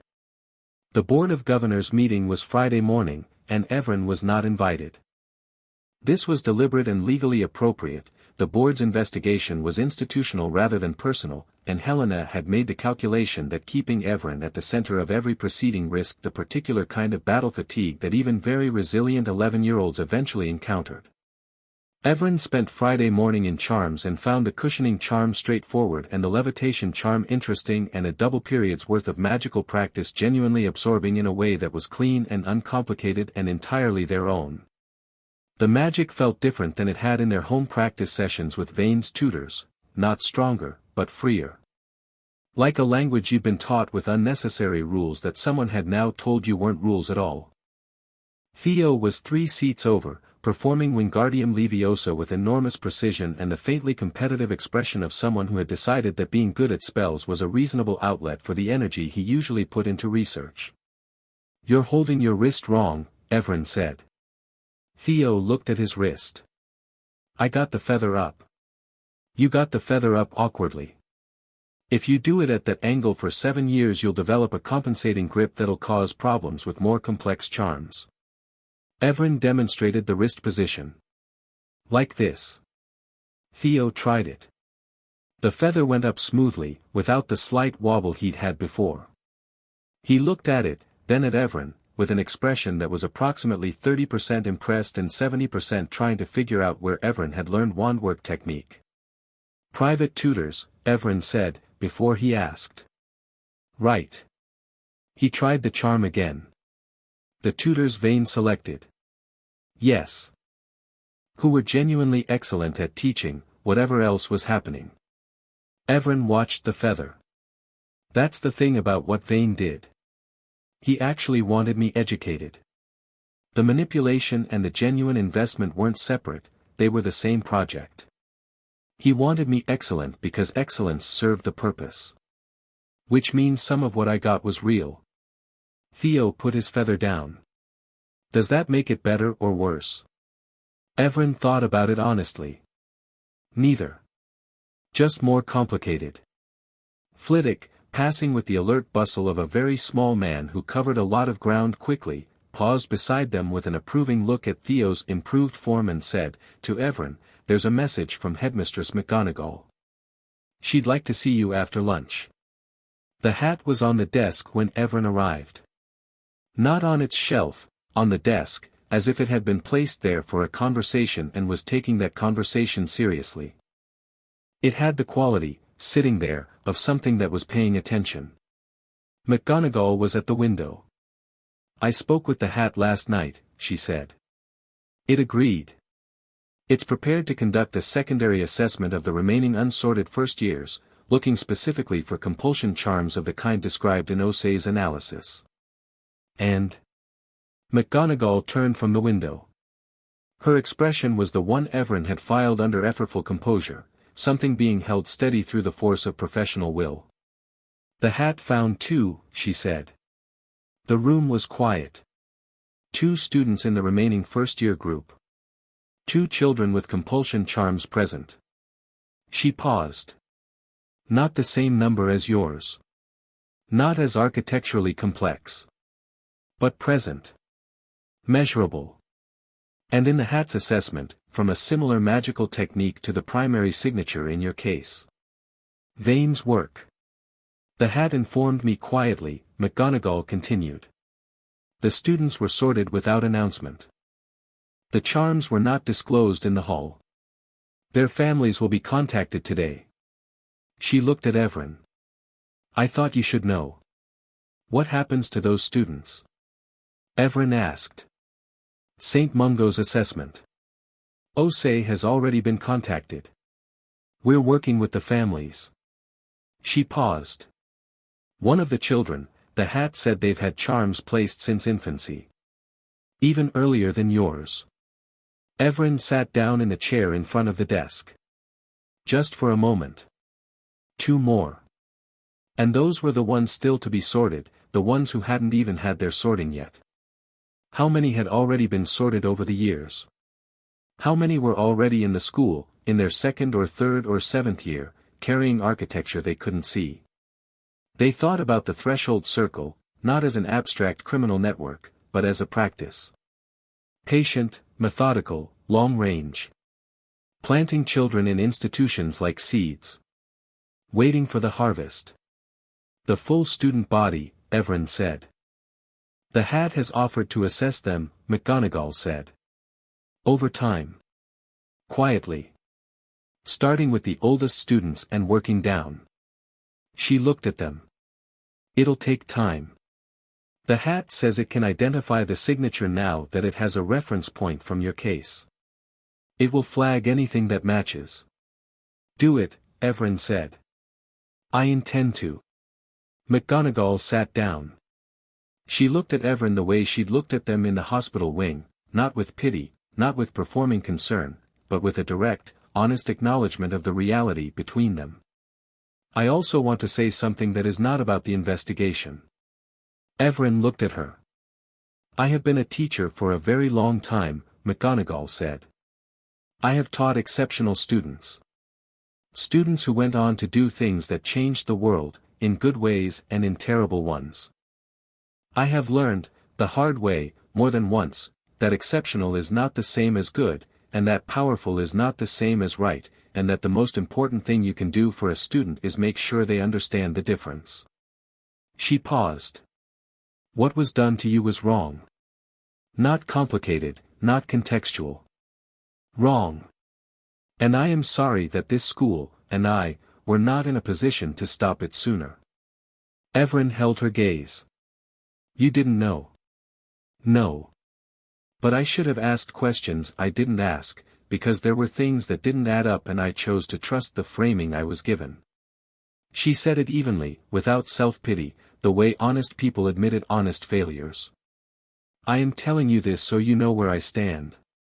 Not because I need absolution. I know, Evren said. I can tell the difference. McGonagall nodded once. Then she picked up her quill. You have defense against the dark arts on Monday. I suggest you read the first 2 chapters over the weekend. Professor Adebayo keeps a fast pace. Evren stood. One more thing. McGonagall waited. Corvin Ashworth, Evren said. He's my uncle. Or I think he is. Vane told me my family was small and distant. I think that was one of many things Vane told me that deserves reassessing. They looked at the window. At the same gray sky.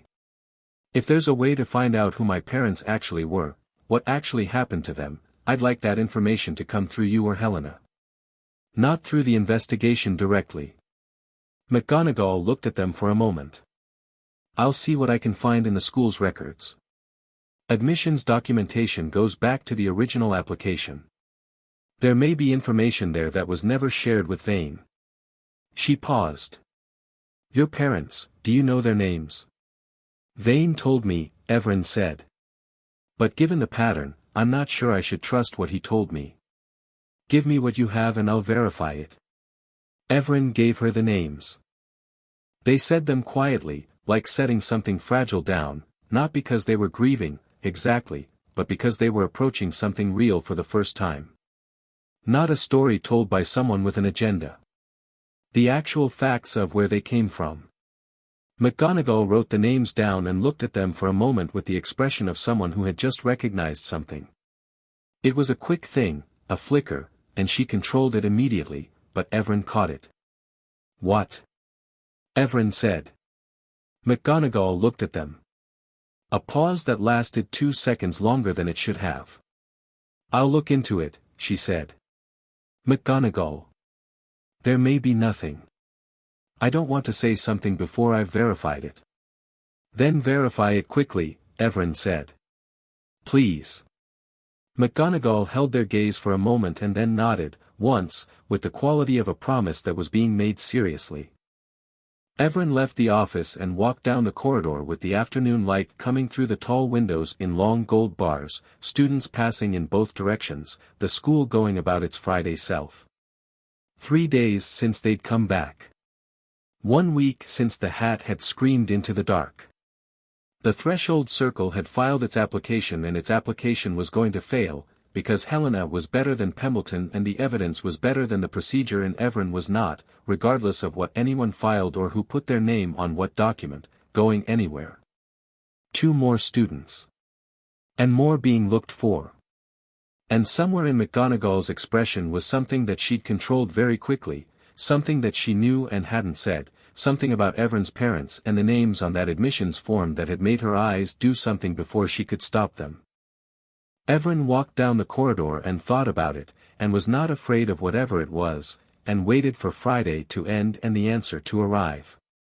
At 6 o'clock on Friday evening, while Evren was in the Ravenclaw common room reading Defense Against the Dark Arts with Raph and 3 other first years, a knock came at the portrait hole. Theo's face appeared, unusually without notes. Pembleton filed an emergency injunction 30 minutes ago, he said. Not the welfare application.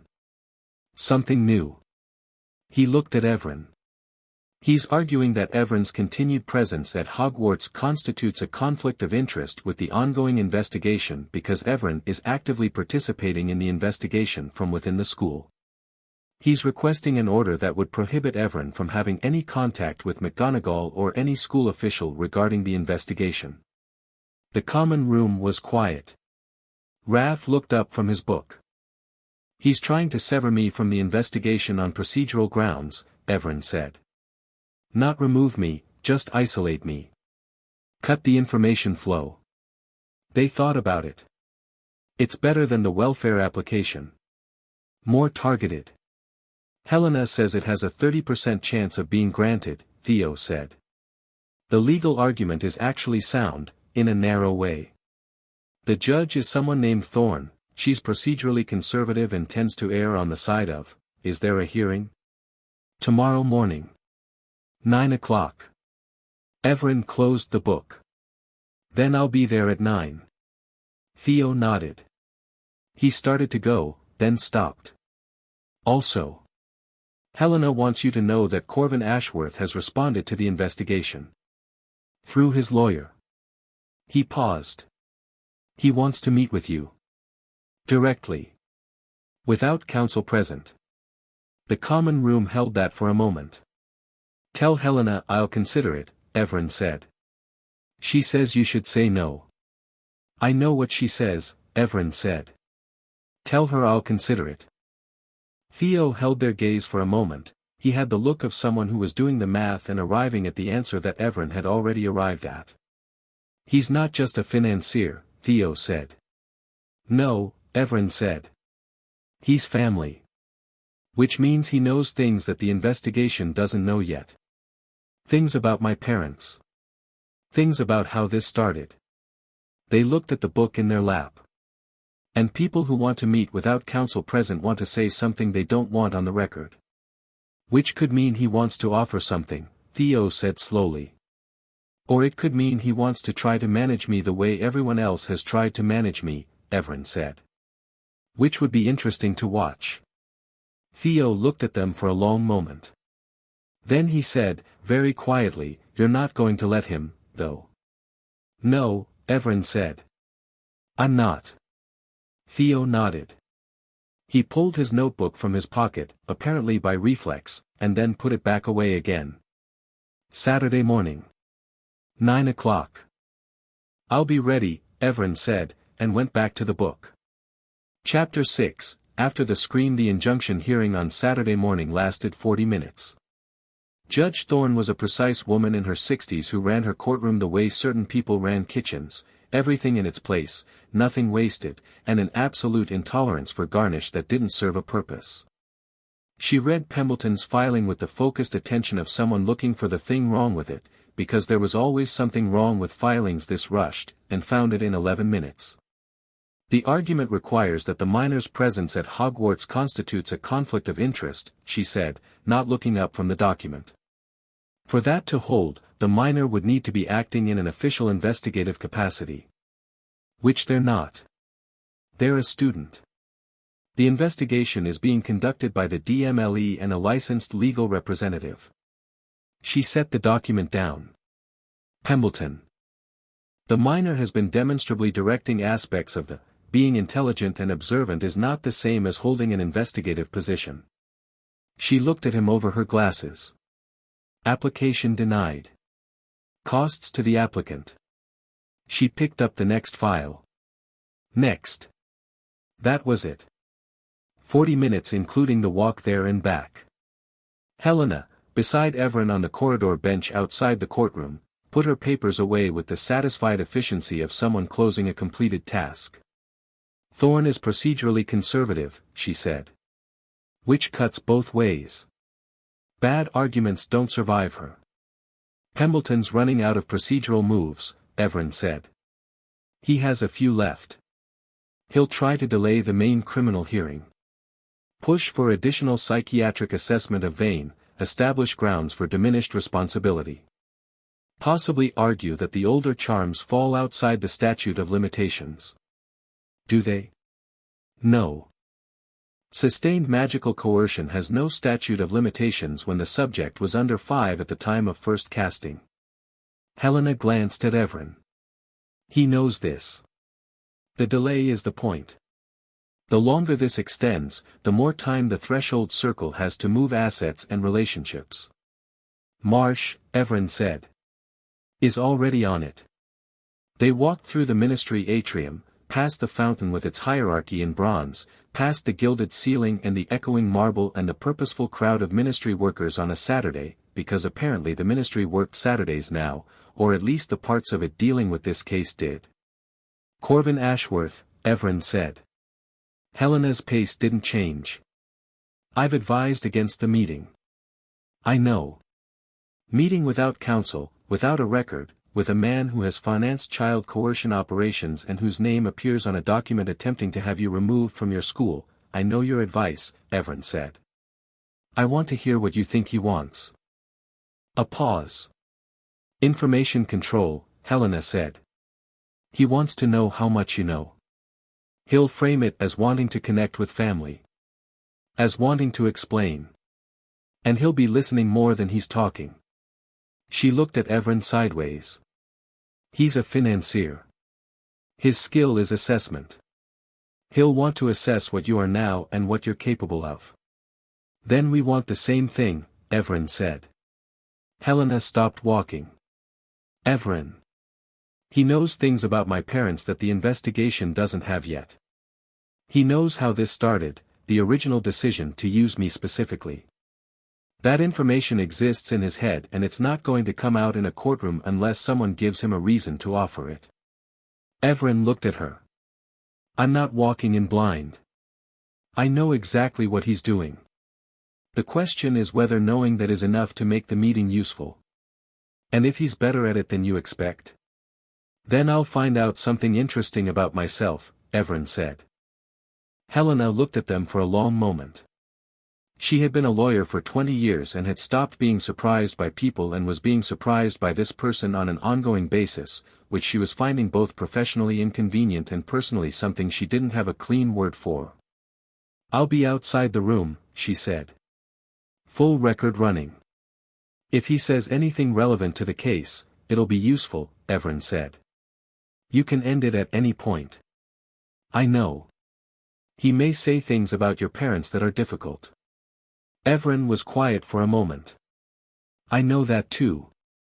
They looked at each other for a moment in the ministry atrium, with the fountain's steady sound behind them and the ceiling far above.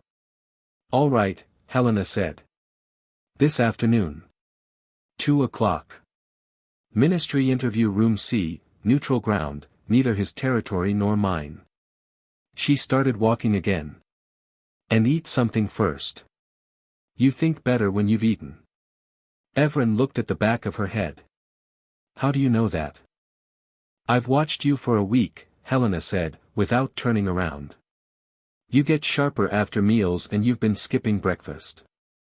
She glanced back. Eat. Room C was small and entirely neutral in the way that only deliberately neutral spaces were, no windows, a table, for chairs, lighting that committed to no particular atmosphere. Evren Ashworth was already there when Evren arrived at 2, which was a choice. Arriving first meant you'd been waiting, which was meant to communicate patience, authority, the ease of someone with time. He was perhaps 55, with the family resemblance that Evren had been half expecting and still found strange to encounter, the same bone structure, the same quality of stillness, worn differently. He had their coloring and their eyes and had done something with both that looked like the long-term project of a man who had decided his face was a professional asset. He was not what Evren had been building toward in their head. He wasn't cold or predatory or visibly anything other than a well-dressed man sitting at a table. Which was, they recognized immediately, exactly the point. Evren, he said. He said it like he'd said it before. Like he'd practiced it. Corvin, Evren said, and sat down. His eyes moved over them with the quick, practiced calibration of someone doing exactly what Helena had described, assessment, information gathering, the measuring of a thing against previous knowledge. Evren let him do it. Let him find whatever he was looking for. You look like your mother, he said. Evren said nothing. I imagine that's not useful information in the way it used to be, he said. Given what you know now about what you've been told and what's been adjusted. But I want you to know that's a straightforwardly true thing. She had your eyes. That specific quality of paying attention. What was her name? Evren said. Lena. Lena Ashworth. He paused. Your father was Matthias Carew. He took her name when they married. She was the last of the Ashworths and he didn't have much attachment to his own family name. The names landed. Real ones, this time. Evren could feel the difference between these and the names Vane had given them, which had been accurate but flat, delivered without weight or context, names that existed on paper rather than in the world. These felt like they connected to something. Were they killed? Evren asked. Corvin was quiet for 3 seconds. Yes. By who? It's complicated. Uncomplicated, Evren said. He looked at them. The expression on his face had shifted from the managed warmth of his opening to something more careful. He had come in expecting a child who was recovering, who was fragile in productive ways, who could be approached with the right combination of family connection and sympathetic framing. He was recalibrating in real time and doing it with professional smoothness, but Evren could see the recalibration happening and it was interesting. Your parents were involved in an investigation, he said. 11 years ago. They were looking into the early stages of what is now being called the threshold circle. Not from inside it, from outside.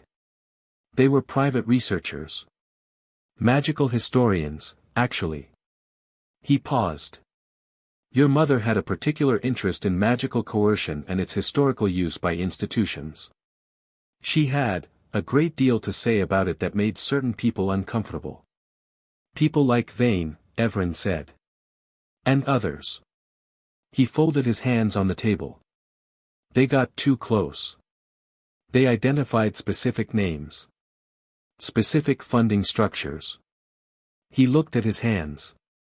The flu accident was real in the sense that it happened in a flu. It was not an accident. The room was very quiet. Evren sat with this. The specifics of grief were new, not the grief itself, because you couldn't grieve properly what you'd never been allowed to fully hold, but the newness of having permission to hold it. Parents who were researchers. Who had been asking the same questions their child was now asking, 11 years later, in a Weisengamot chamber. Who had been killed for it. Why are you telling me this? Evren said. Because you'll find it anyway, Corvin said. The investigation will get there. And I'd rather you hear it from me. Why does it matter which way I hear it? He looked at them. Something in his expression shifted, moved past the professional into something older and more complicated. Not guilt, not quite. But adjacent to it in the way that people were adjacent to things they hadn't fully agreed to look at. I was their financier, he said. Originally. Before I became what I became. I funded your parents' research for 2 years. I believed in what they were doing. He paused. When Vane moved against them, I didn't stop it. I could have warned them. I chose not to. The room held this. And then Vane asked you to finance my placement, Evren said. Yes. And you did. Yes. Why? Corvin looked at them for a long moment. Evren looked back. In another context, in another version of this life, this was someone they might have grown up knowing. Visited at Christmas. Had complicated family dinners with. The might have been of it was briefly, sharply present, and then it wasn't, because that version of events had been ended before Evren was 2 years old by a choice this man made and then built a decade on top of. I told myself, Corvin said, that at least this way you'd be safe. That at least this way I could see what happened to you. That there was a version of what Vane was doing that was, he stopped, protective. For your own good, Evren said. He flinched. Just slightly. That phrase, Evren said. I've been hearing it from everyone who made a choice that hurt me. My guardian. My headmaster. And now you. Everyone who participated in this had a version of the story where they were the reasonable one. They looked at him steadily. You let my parents die and then paid for my engineering, and you're sitting here telling me it was protective. I'm not telling you it was right, he said. Then what are you telling me? That I want to give you what I have, he said. Everything. Your parents' research. The documents they were building toward when they were killed. The names I know in the threshold circle that Marcia's investigation hasn't reached yet. The financial records. He held their gaze. In exchange for, not immunity. I'm not asking for immunity. I know what I did. I'm asking for the chance to make the rest of this useful. Evren was quiet for a long time. Long enough that Corvin seemed to think the conversation had ended, or shifted, and started to speak. My mother's research, Evren said. He stopped. Where is it? I have it. I've had it since, I retrieved it before Vane could destroy it. I didn't know why I kept it. Or I didn't let myself know. He looked at the table. It's been in a vault for 11 years. Give it to Helena, Evren said. All of it. The research, the records, the names. Not to me, to the investigation. Unsolicited, no strings. They looked at him. And then in the criminal proceedings, testify completely. Not what serves you. Everything. He looked at them for a long moment. That's it, he said. That's it. You're not going to, he stopped. He had clearly prepared for several versions of this meeting. For anger, for grief, for negotiation, for the particular kind of leverage that a child who'd been wronged might want to apply. He had not prepared for this. I don't need leverage over you, Evren said. The investigation already has most of what it needs. Your testimony makes it cleaner and faster, which means fewer people spend more time carrying things they shouldn't have to carry. They looked at him. And if you're being honest about wanting to make it useful, then make it useful. That's the only version of this conversation that means anything. Corvin looked at them. In his face was something that had not been there when they walked in, not guilt, which was too simple, but the specific, uncomfortable recognition of being seen clearly by someone you have wronged, and finding that the clarity is not what you feared but something harder to manage. Not condemnation. Assessment. Your parents would have, he started. Don't, Evren said, not unkindly. Don't tell me what they would have thought. I'll find out from the research. A pause. Is there anything about them you want to tell me that isn't tactical? That has nothing to do with the case. He was quiet for a long time. Then, your father laughed at everything. Even things that weren't funny, he'd find the angle that made them funny. He was infuriating. A pause. Your mother used to read out loud when she was thinking. Not to anyone. Just, to the room. Working through arguments by saying them. He looked at Evren. You've been doing that. In the Wisengamot. Working through arguments out loud while you're presenting them. You don't write them in advance. Evren thought about this. About a woman reading arguments aloud to an empty room. About a man who laughed at everything. Thank you, they said. And meant it. He nodded once. The meeting was over. Helena was in the corridor with the expression of someone who had been listening very carefully to audio that told a story she was simultaneously processing and filing. The vault, she said, as soon as Evren came out. He'll give it to you, Evren said. Unsolicited. And complete testimony. Helena was quiet for a moment. You didn't negotiate. There was nothing to negotiate. Either he wants to do the right thing or he doesn't. Negotiating implies I'd accept something less than the right thing. Helena looked at them for a long moment with the expression she'd been developing all week, the one that lived somewhere between professional admiration and something more personal, and she had a lawyer's discipline about which register she let it exist in, but the line was getting slightly blurry. "Your mother's research," she said quietly. "Yes. Are you? When we have it, I want to read it," Evren said. "When the time is right. When there's room." They looked at the corridor ceiling. "She was looking at the same things I'm looking at. That means the research is still relevant. It might tell us things about the circle that even the current investigation hasn't found." They paused. "And I want to know what she thought. How she thought. What she was building toward." Helena nodded. She put her briefcase under her arm and started walking, and Evren fell in beside her, and they walked out of the ministry together through the atrium past the fountain and into the afternoon outside, where the London air was cool and grey and entirely unenchanted.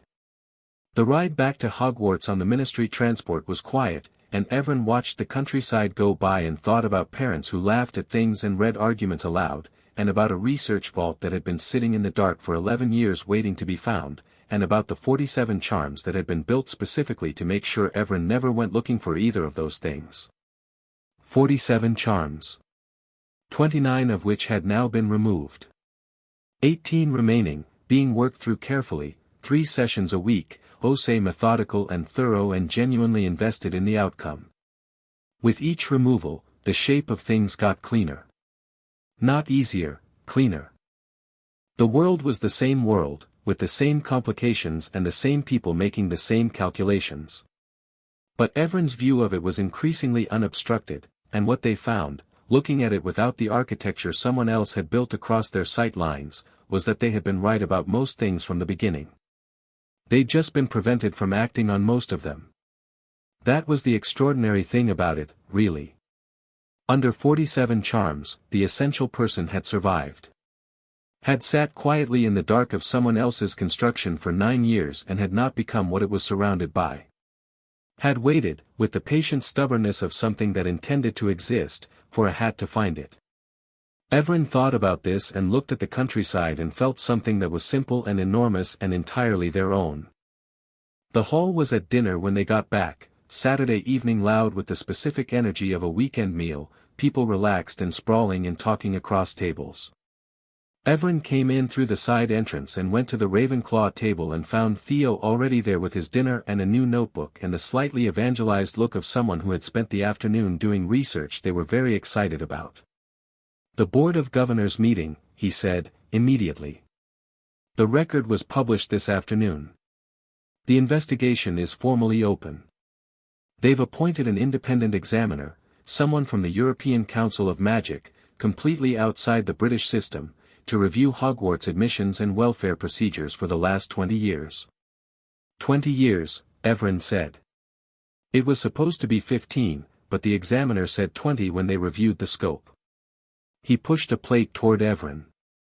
Also Ingrid hexed a 4th-year Slytherin for saying something unpleasant about the trial coverage. She's been given detention and is extremely unrepentant. Tell her to be slightly more repentant in front of McGonagall, Evren said, and 8. Sarah arrived, sliding into the seat across from them with the easy transgression of someone who had been sitting at the wrong table for a week and intended to continue. She had a copy of the board's report and had already annotated it in the margins in red ink with the dense, organized notation of someone who had grown up watching their mother work. "The independent examiner," she said, pointing at a paragraph. "Her name is Dr. Saoirse Finn. My mother knows her. She's rigorous and has no existing relationships with anyone in the British magical establishment." She looked up. "She's going to find things." "I know," Evren said. "Beyond the 2 first years the hat found. Beyond what we already know." Sarah held their gaze. "There's a possibility that this gets significantly larger before it gets smaller." "I know," Evren said again. That's good," Evren said. "It's a good thing. Finding it means it stops." They looked at the hall, the Saturday evening energy, the ordinary noise of a school being a school. "Every student in this building deserves to be here on their own terms. Whatever we find, finding it is better than not finding it. Sarah looked at them for a moment. Then she went back to her annotations without saying anything else, which from Sarah was approximately the equivalent of a long speech. Raph arrived at the table with his own dinner and the slightly breathless quality of someone who had been running. "McGonagall wants to see you after dinner," he said to Evren. "She sent a note to the common room. I found it before the others." "Did you read it?" Evren asked. "Obviously," Raph said, sitting down. "It says she's found the information you asked for. About your parents." The table went slightly quiet. Theo looked up from his notes. Sarah's pen stopped moving. "All right," Evren said, and went back to their food. They finished dinner with the deliberate patience of someone who understood that rushing toward things didn't make them arrive sooner and often made them arrive worse. Ate everything on the plate. Had a second piece of bread. Talked with Theo about the European Council's examination procedures and with Sarah about a charm she'd found in the annotated report that she thought was related to the perimeter loyalty work in Evren's case and wanted to follow up on. Normal things. Dinner table things.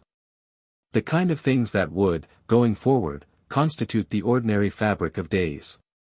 Then they went upstairs to McGonagall's office. The fire was lit. The room was warm. McGonagall was at her desk with a folder in front of her and the expression Evren had learned to read as "I have verified this and it is real and I am going to say it carefully." "Sit down," she said. Evren sat. "Your parents' names are as Corvin told you," McGonagall said. "Lena Ashworth and Matthias Carew. I found them in the admissions records. You were originally enrolled under Carew Ashworth, which Vane changed upon taking guardianship." She paused. "They were both Hogwarts alumni. Your mother was Ravenclaw. Class of 2002. Another pause. Your father was Gryffindor. Same year." Evren looked at their hands. "I taught them both," McGonagall said. The room was quiet for a moment. "I taught your father Transfiguration. He was remarkable. Unconventional. He thought about magic in ways that were genuinely original, which made him difficult to grade because the rubric wasn't built for the approach he took." A pause. "And your mother?" "She was one of the most intellectually rigorous students I've taught in 40 years. She asked better questions than most of the research faculty." McGonagall's voice was level and precise and was doing the work of staying that way. "I attended their wedding. 14 years ago. I lost contact with them in the years after, people do, with students, as they build their lives. And then the news of the accident." She stopped. "I accepted it. I had no reason not to." Evren breathed. "I'm sorry," McGonagall said. "That I didn't know. That I didn't look harder at the circumstances when you arrived. Your name, Ashworth, not Carew Ashworth, with no mention of either parent in your file, there were questions I should have asked and didn't." "You keep apologizing for things you couldn't have known," Evren said. "I keep apologizing for the things I should have known," McGonagall said, with the precision of someone who has thought about the distinction. "There's a difference." Evren looked at the fire. At the warm, steady, entirely honest light of it. "Tell me something about them. Not about what they did or why it matters to the case. Something, just something true about them." McGonagall was quiet for a moment. Then, "Your father once transfigured all the chairs in my classroom into various large cats in protest of what he felt was an insufficiently ambitious curriculum. He had arranged them so they were all facing the door as if waiting for me to arrive. He'd left a note on my desk explaining his pedagogical reasoning." A pause. "The reasoning was quite good. I gave him a detention and revised the lesson plan." Evren laughed. "Short, and surprised, and real." "Your mother," McGonagall said, "had an argument with the Sorting Hat the year she was sorted. It wanted to put her in Gryffindor. She disputed the assessment for 45 minutes until it agreed she was right." A pause. "She was right. She was extremely Ravenclaw. Evren looked at the hat on its shelf across the room. It was sitting quietly, but it had the quality it sometimes had of being attended to something. Like it was listening. Did it remember? Evren asked. I asked, McGonagall said. It remembers everyone. It said your mother was the most interesting conversation it had in a decade. Evren looked at the hat for a long moment.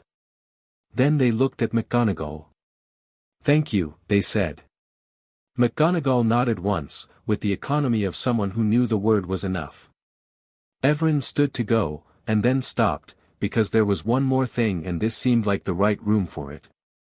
I want to write to them, Evren said. I know they're not, I know there's no one to receive it. But I want to write down what I would say.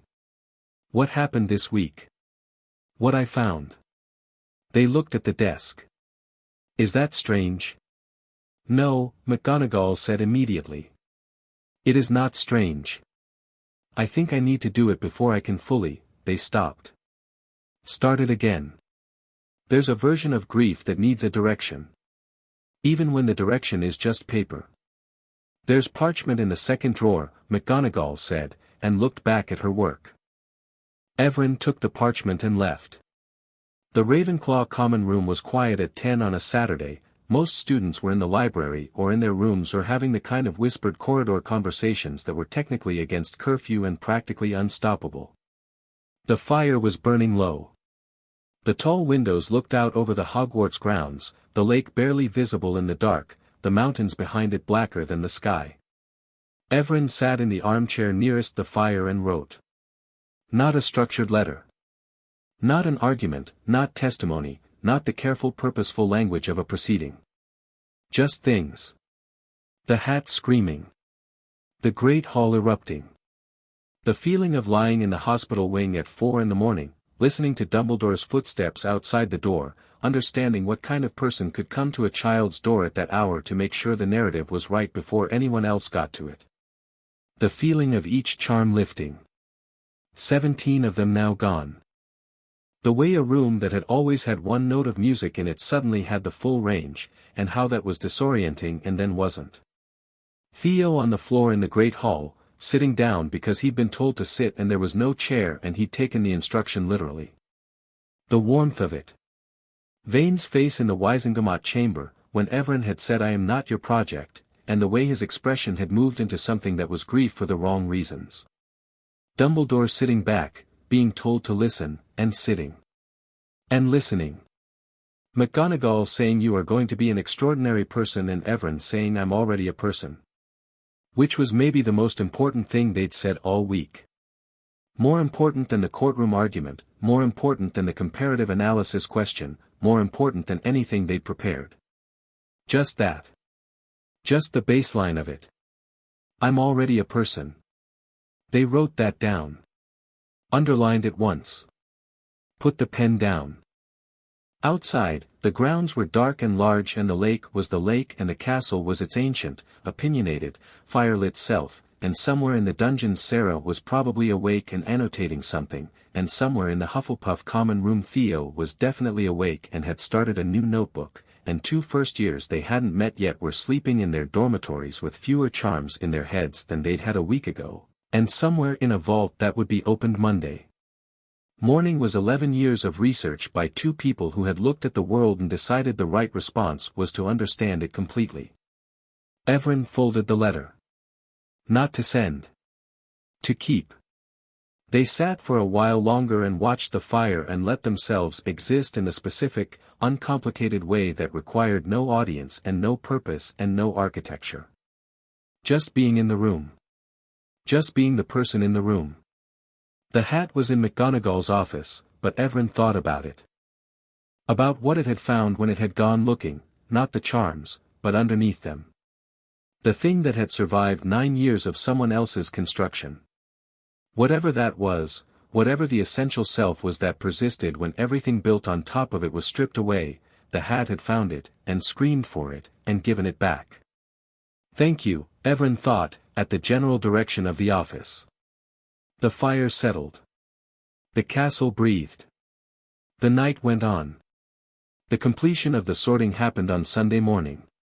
McGonagall had arranged it quietly, no announcement, no production, just an invitation delivered to the 11 unsorted first-years asking them to come to the Great Hall at 9 o'clock. Word spread the way word did in a school, which was immediately and in every direction, so by 9 the hall had approximately 5 times more students in it than were strictly necessary, all making a good faith effort to look like they'd wandered in accidentally. Evren was there early. Sitting at the Ravenclaw table in the spot that had been theirs for a week, watching the hall fill with the same recording attention they brought to everything, but lighter now. More comfortable in it.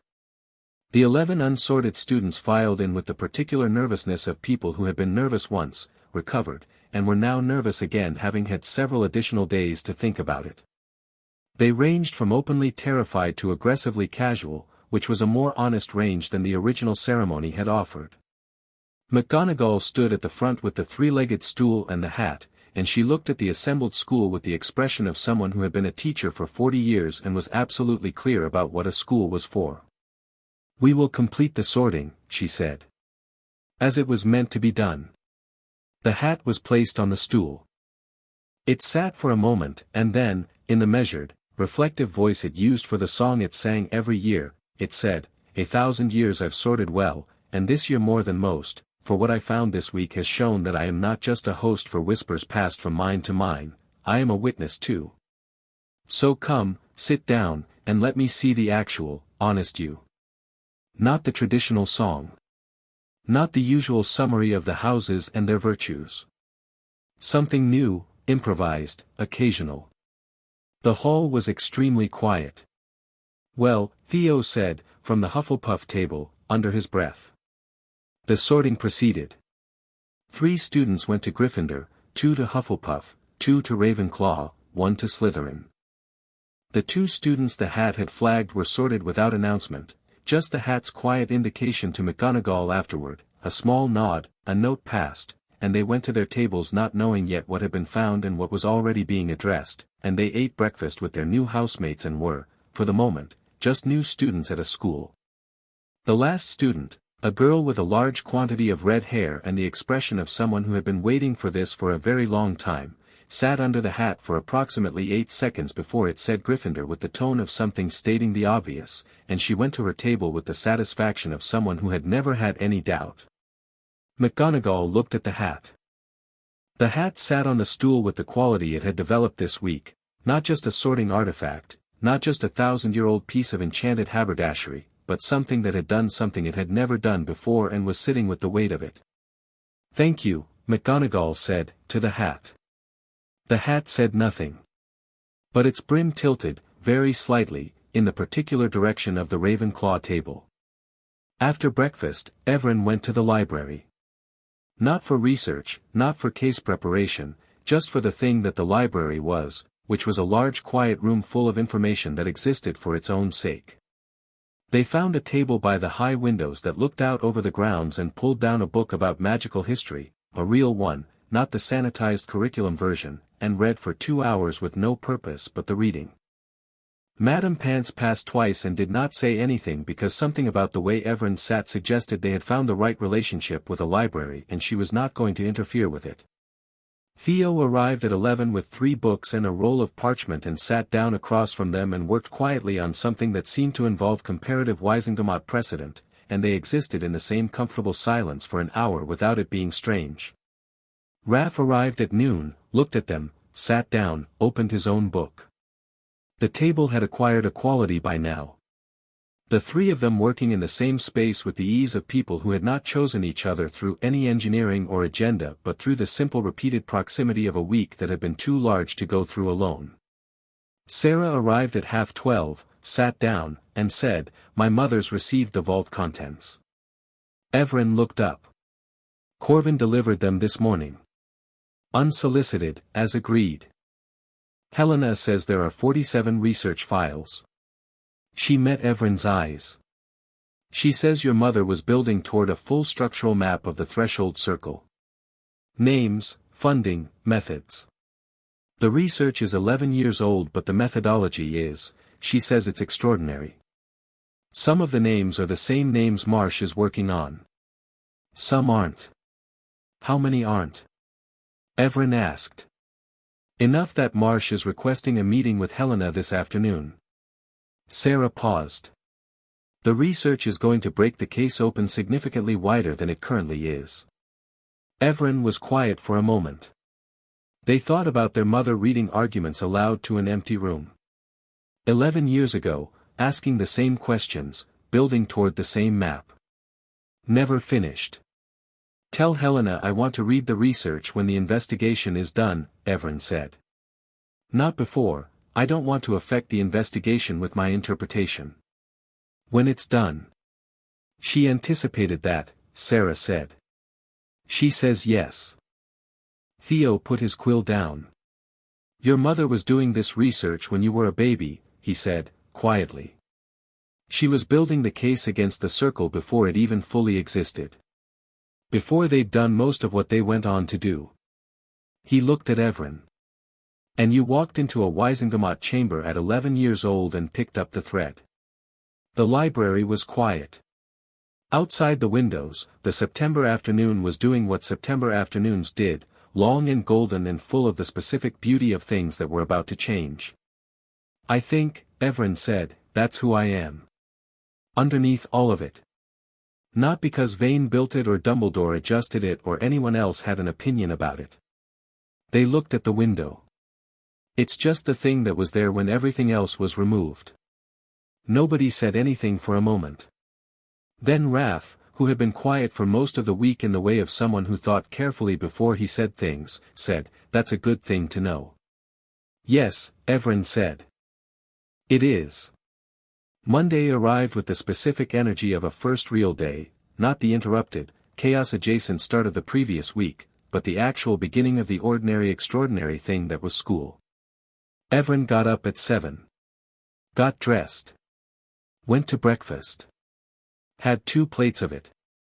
Listened to Theo explain his new theory about the relationship between the Statute of Magical Secrecy and the Threshold Circle's operational methodology, which was genuinely interesting and would probably end up being a formal paper by Christmas at the rate he was going. Listened to Raph and Ingrid have a focused argument about whether the cushioning charm or the shield charm was more practically useful for a first year, which was a conversation that said everything about both of them. Drank the tea. Defense against the dark arts was at 9. Professor Adebayo was a tall Nigerian man in his 40s who entered the classroom with the energy of someone who genuinely loved his subject and had strong opinions about how it was taught, and said, to the assembled first years, I have read about your week. I am not going to talk about your week. We are going to talk about something completely different, which is the history of defensive magic in sub-Saharan African wizarding traditions, because the curriculum as written has 17 pages on European traditions and 2 paragraphs on everything else, and I find that, professionally unsatisfying.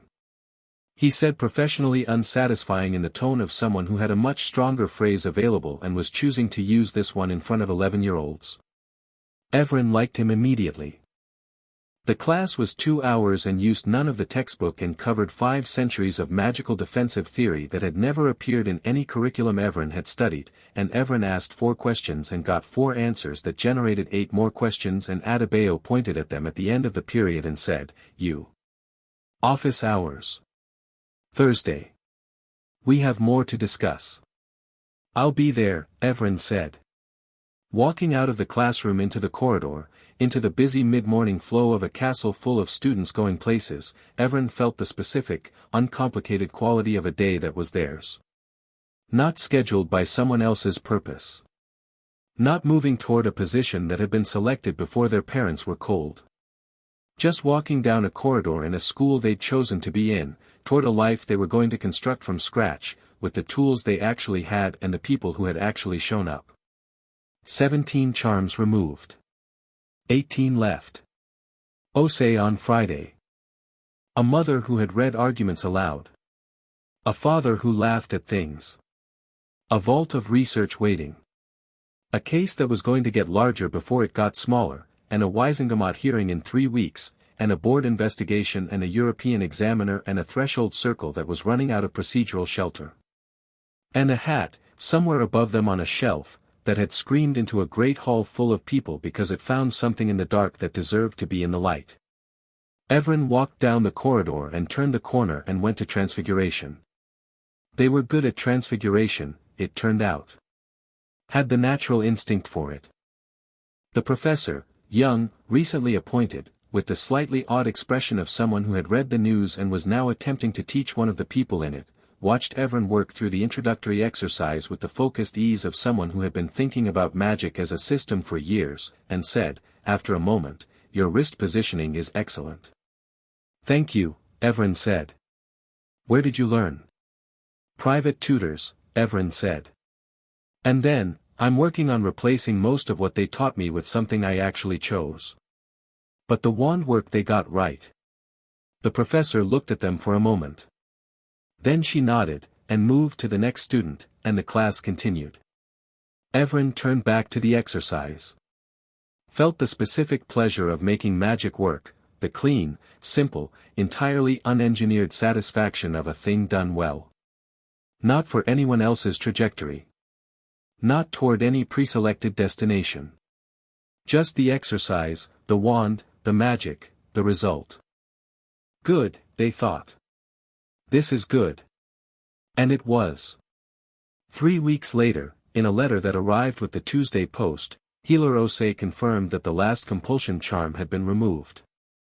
Evren read the letter at the Ravenclaw table with Theo across from them and Sarah and Raph on either side, and when they put it down Theo said, "Well. Done," Evren said. Theo put his quill down entirely. Raph looked up from his reading. Sarah closed her notebook. "How do you feel?" Osei had written, at the bottom of the letter, and then answered her own question, "I imagine it's impossible to describe accurately. I'll see you Thursday regardless, not for removal but just to check in. Take care of yourself, Evren. You've earned the right to be entirely yourself. How do you feel?" Theo asked, because he'd clearly read it upside down. Evren considered the question honestly. The way the room felt, the great hall on a Tuesday morning, ordinary and full, the enchanted ceiling doing the autumn thing it did, gray and shifting, rain somewhere in its future. The way the magic felt in their hands since the last charm, which had been removed on Friday, leaving something that was genuinely, entirely, completely their own. The way Theo was looking at them, and Sarah had that expression that was never quite a smile but was always something in the neighborhood, and Raph had closed his book with the patient attention of someone prepared to wait for a real answer. "Like I'm starting," Evren said. It was not the most articulate thing they'd ever said. It was probably the most accurate. Theo nodded, with the solemnity of someone marking something important. "Right," he said. "Good." They went back to breakfast.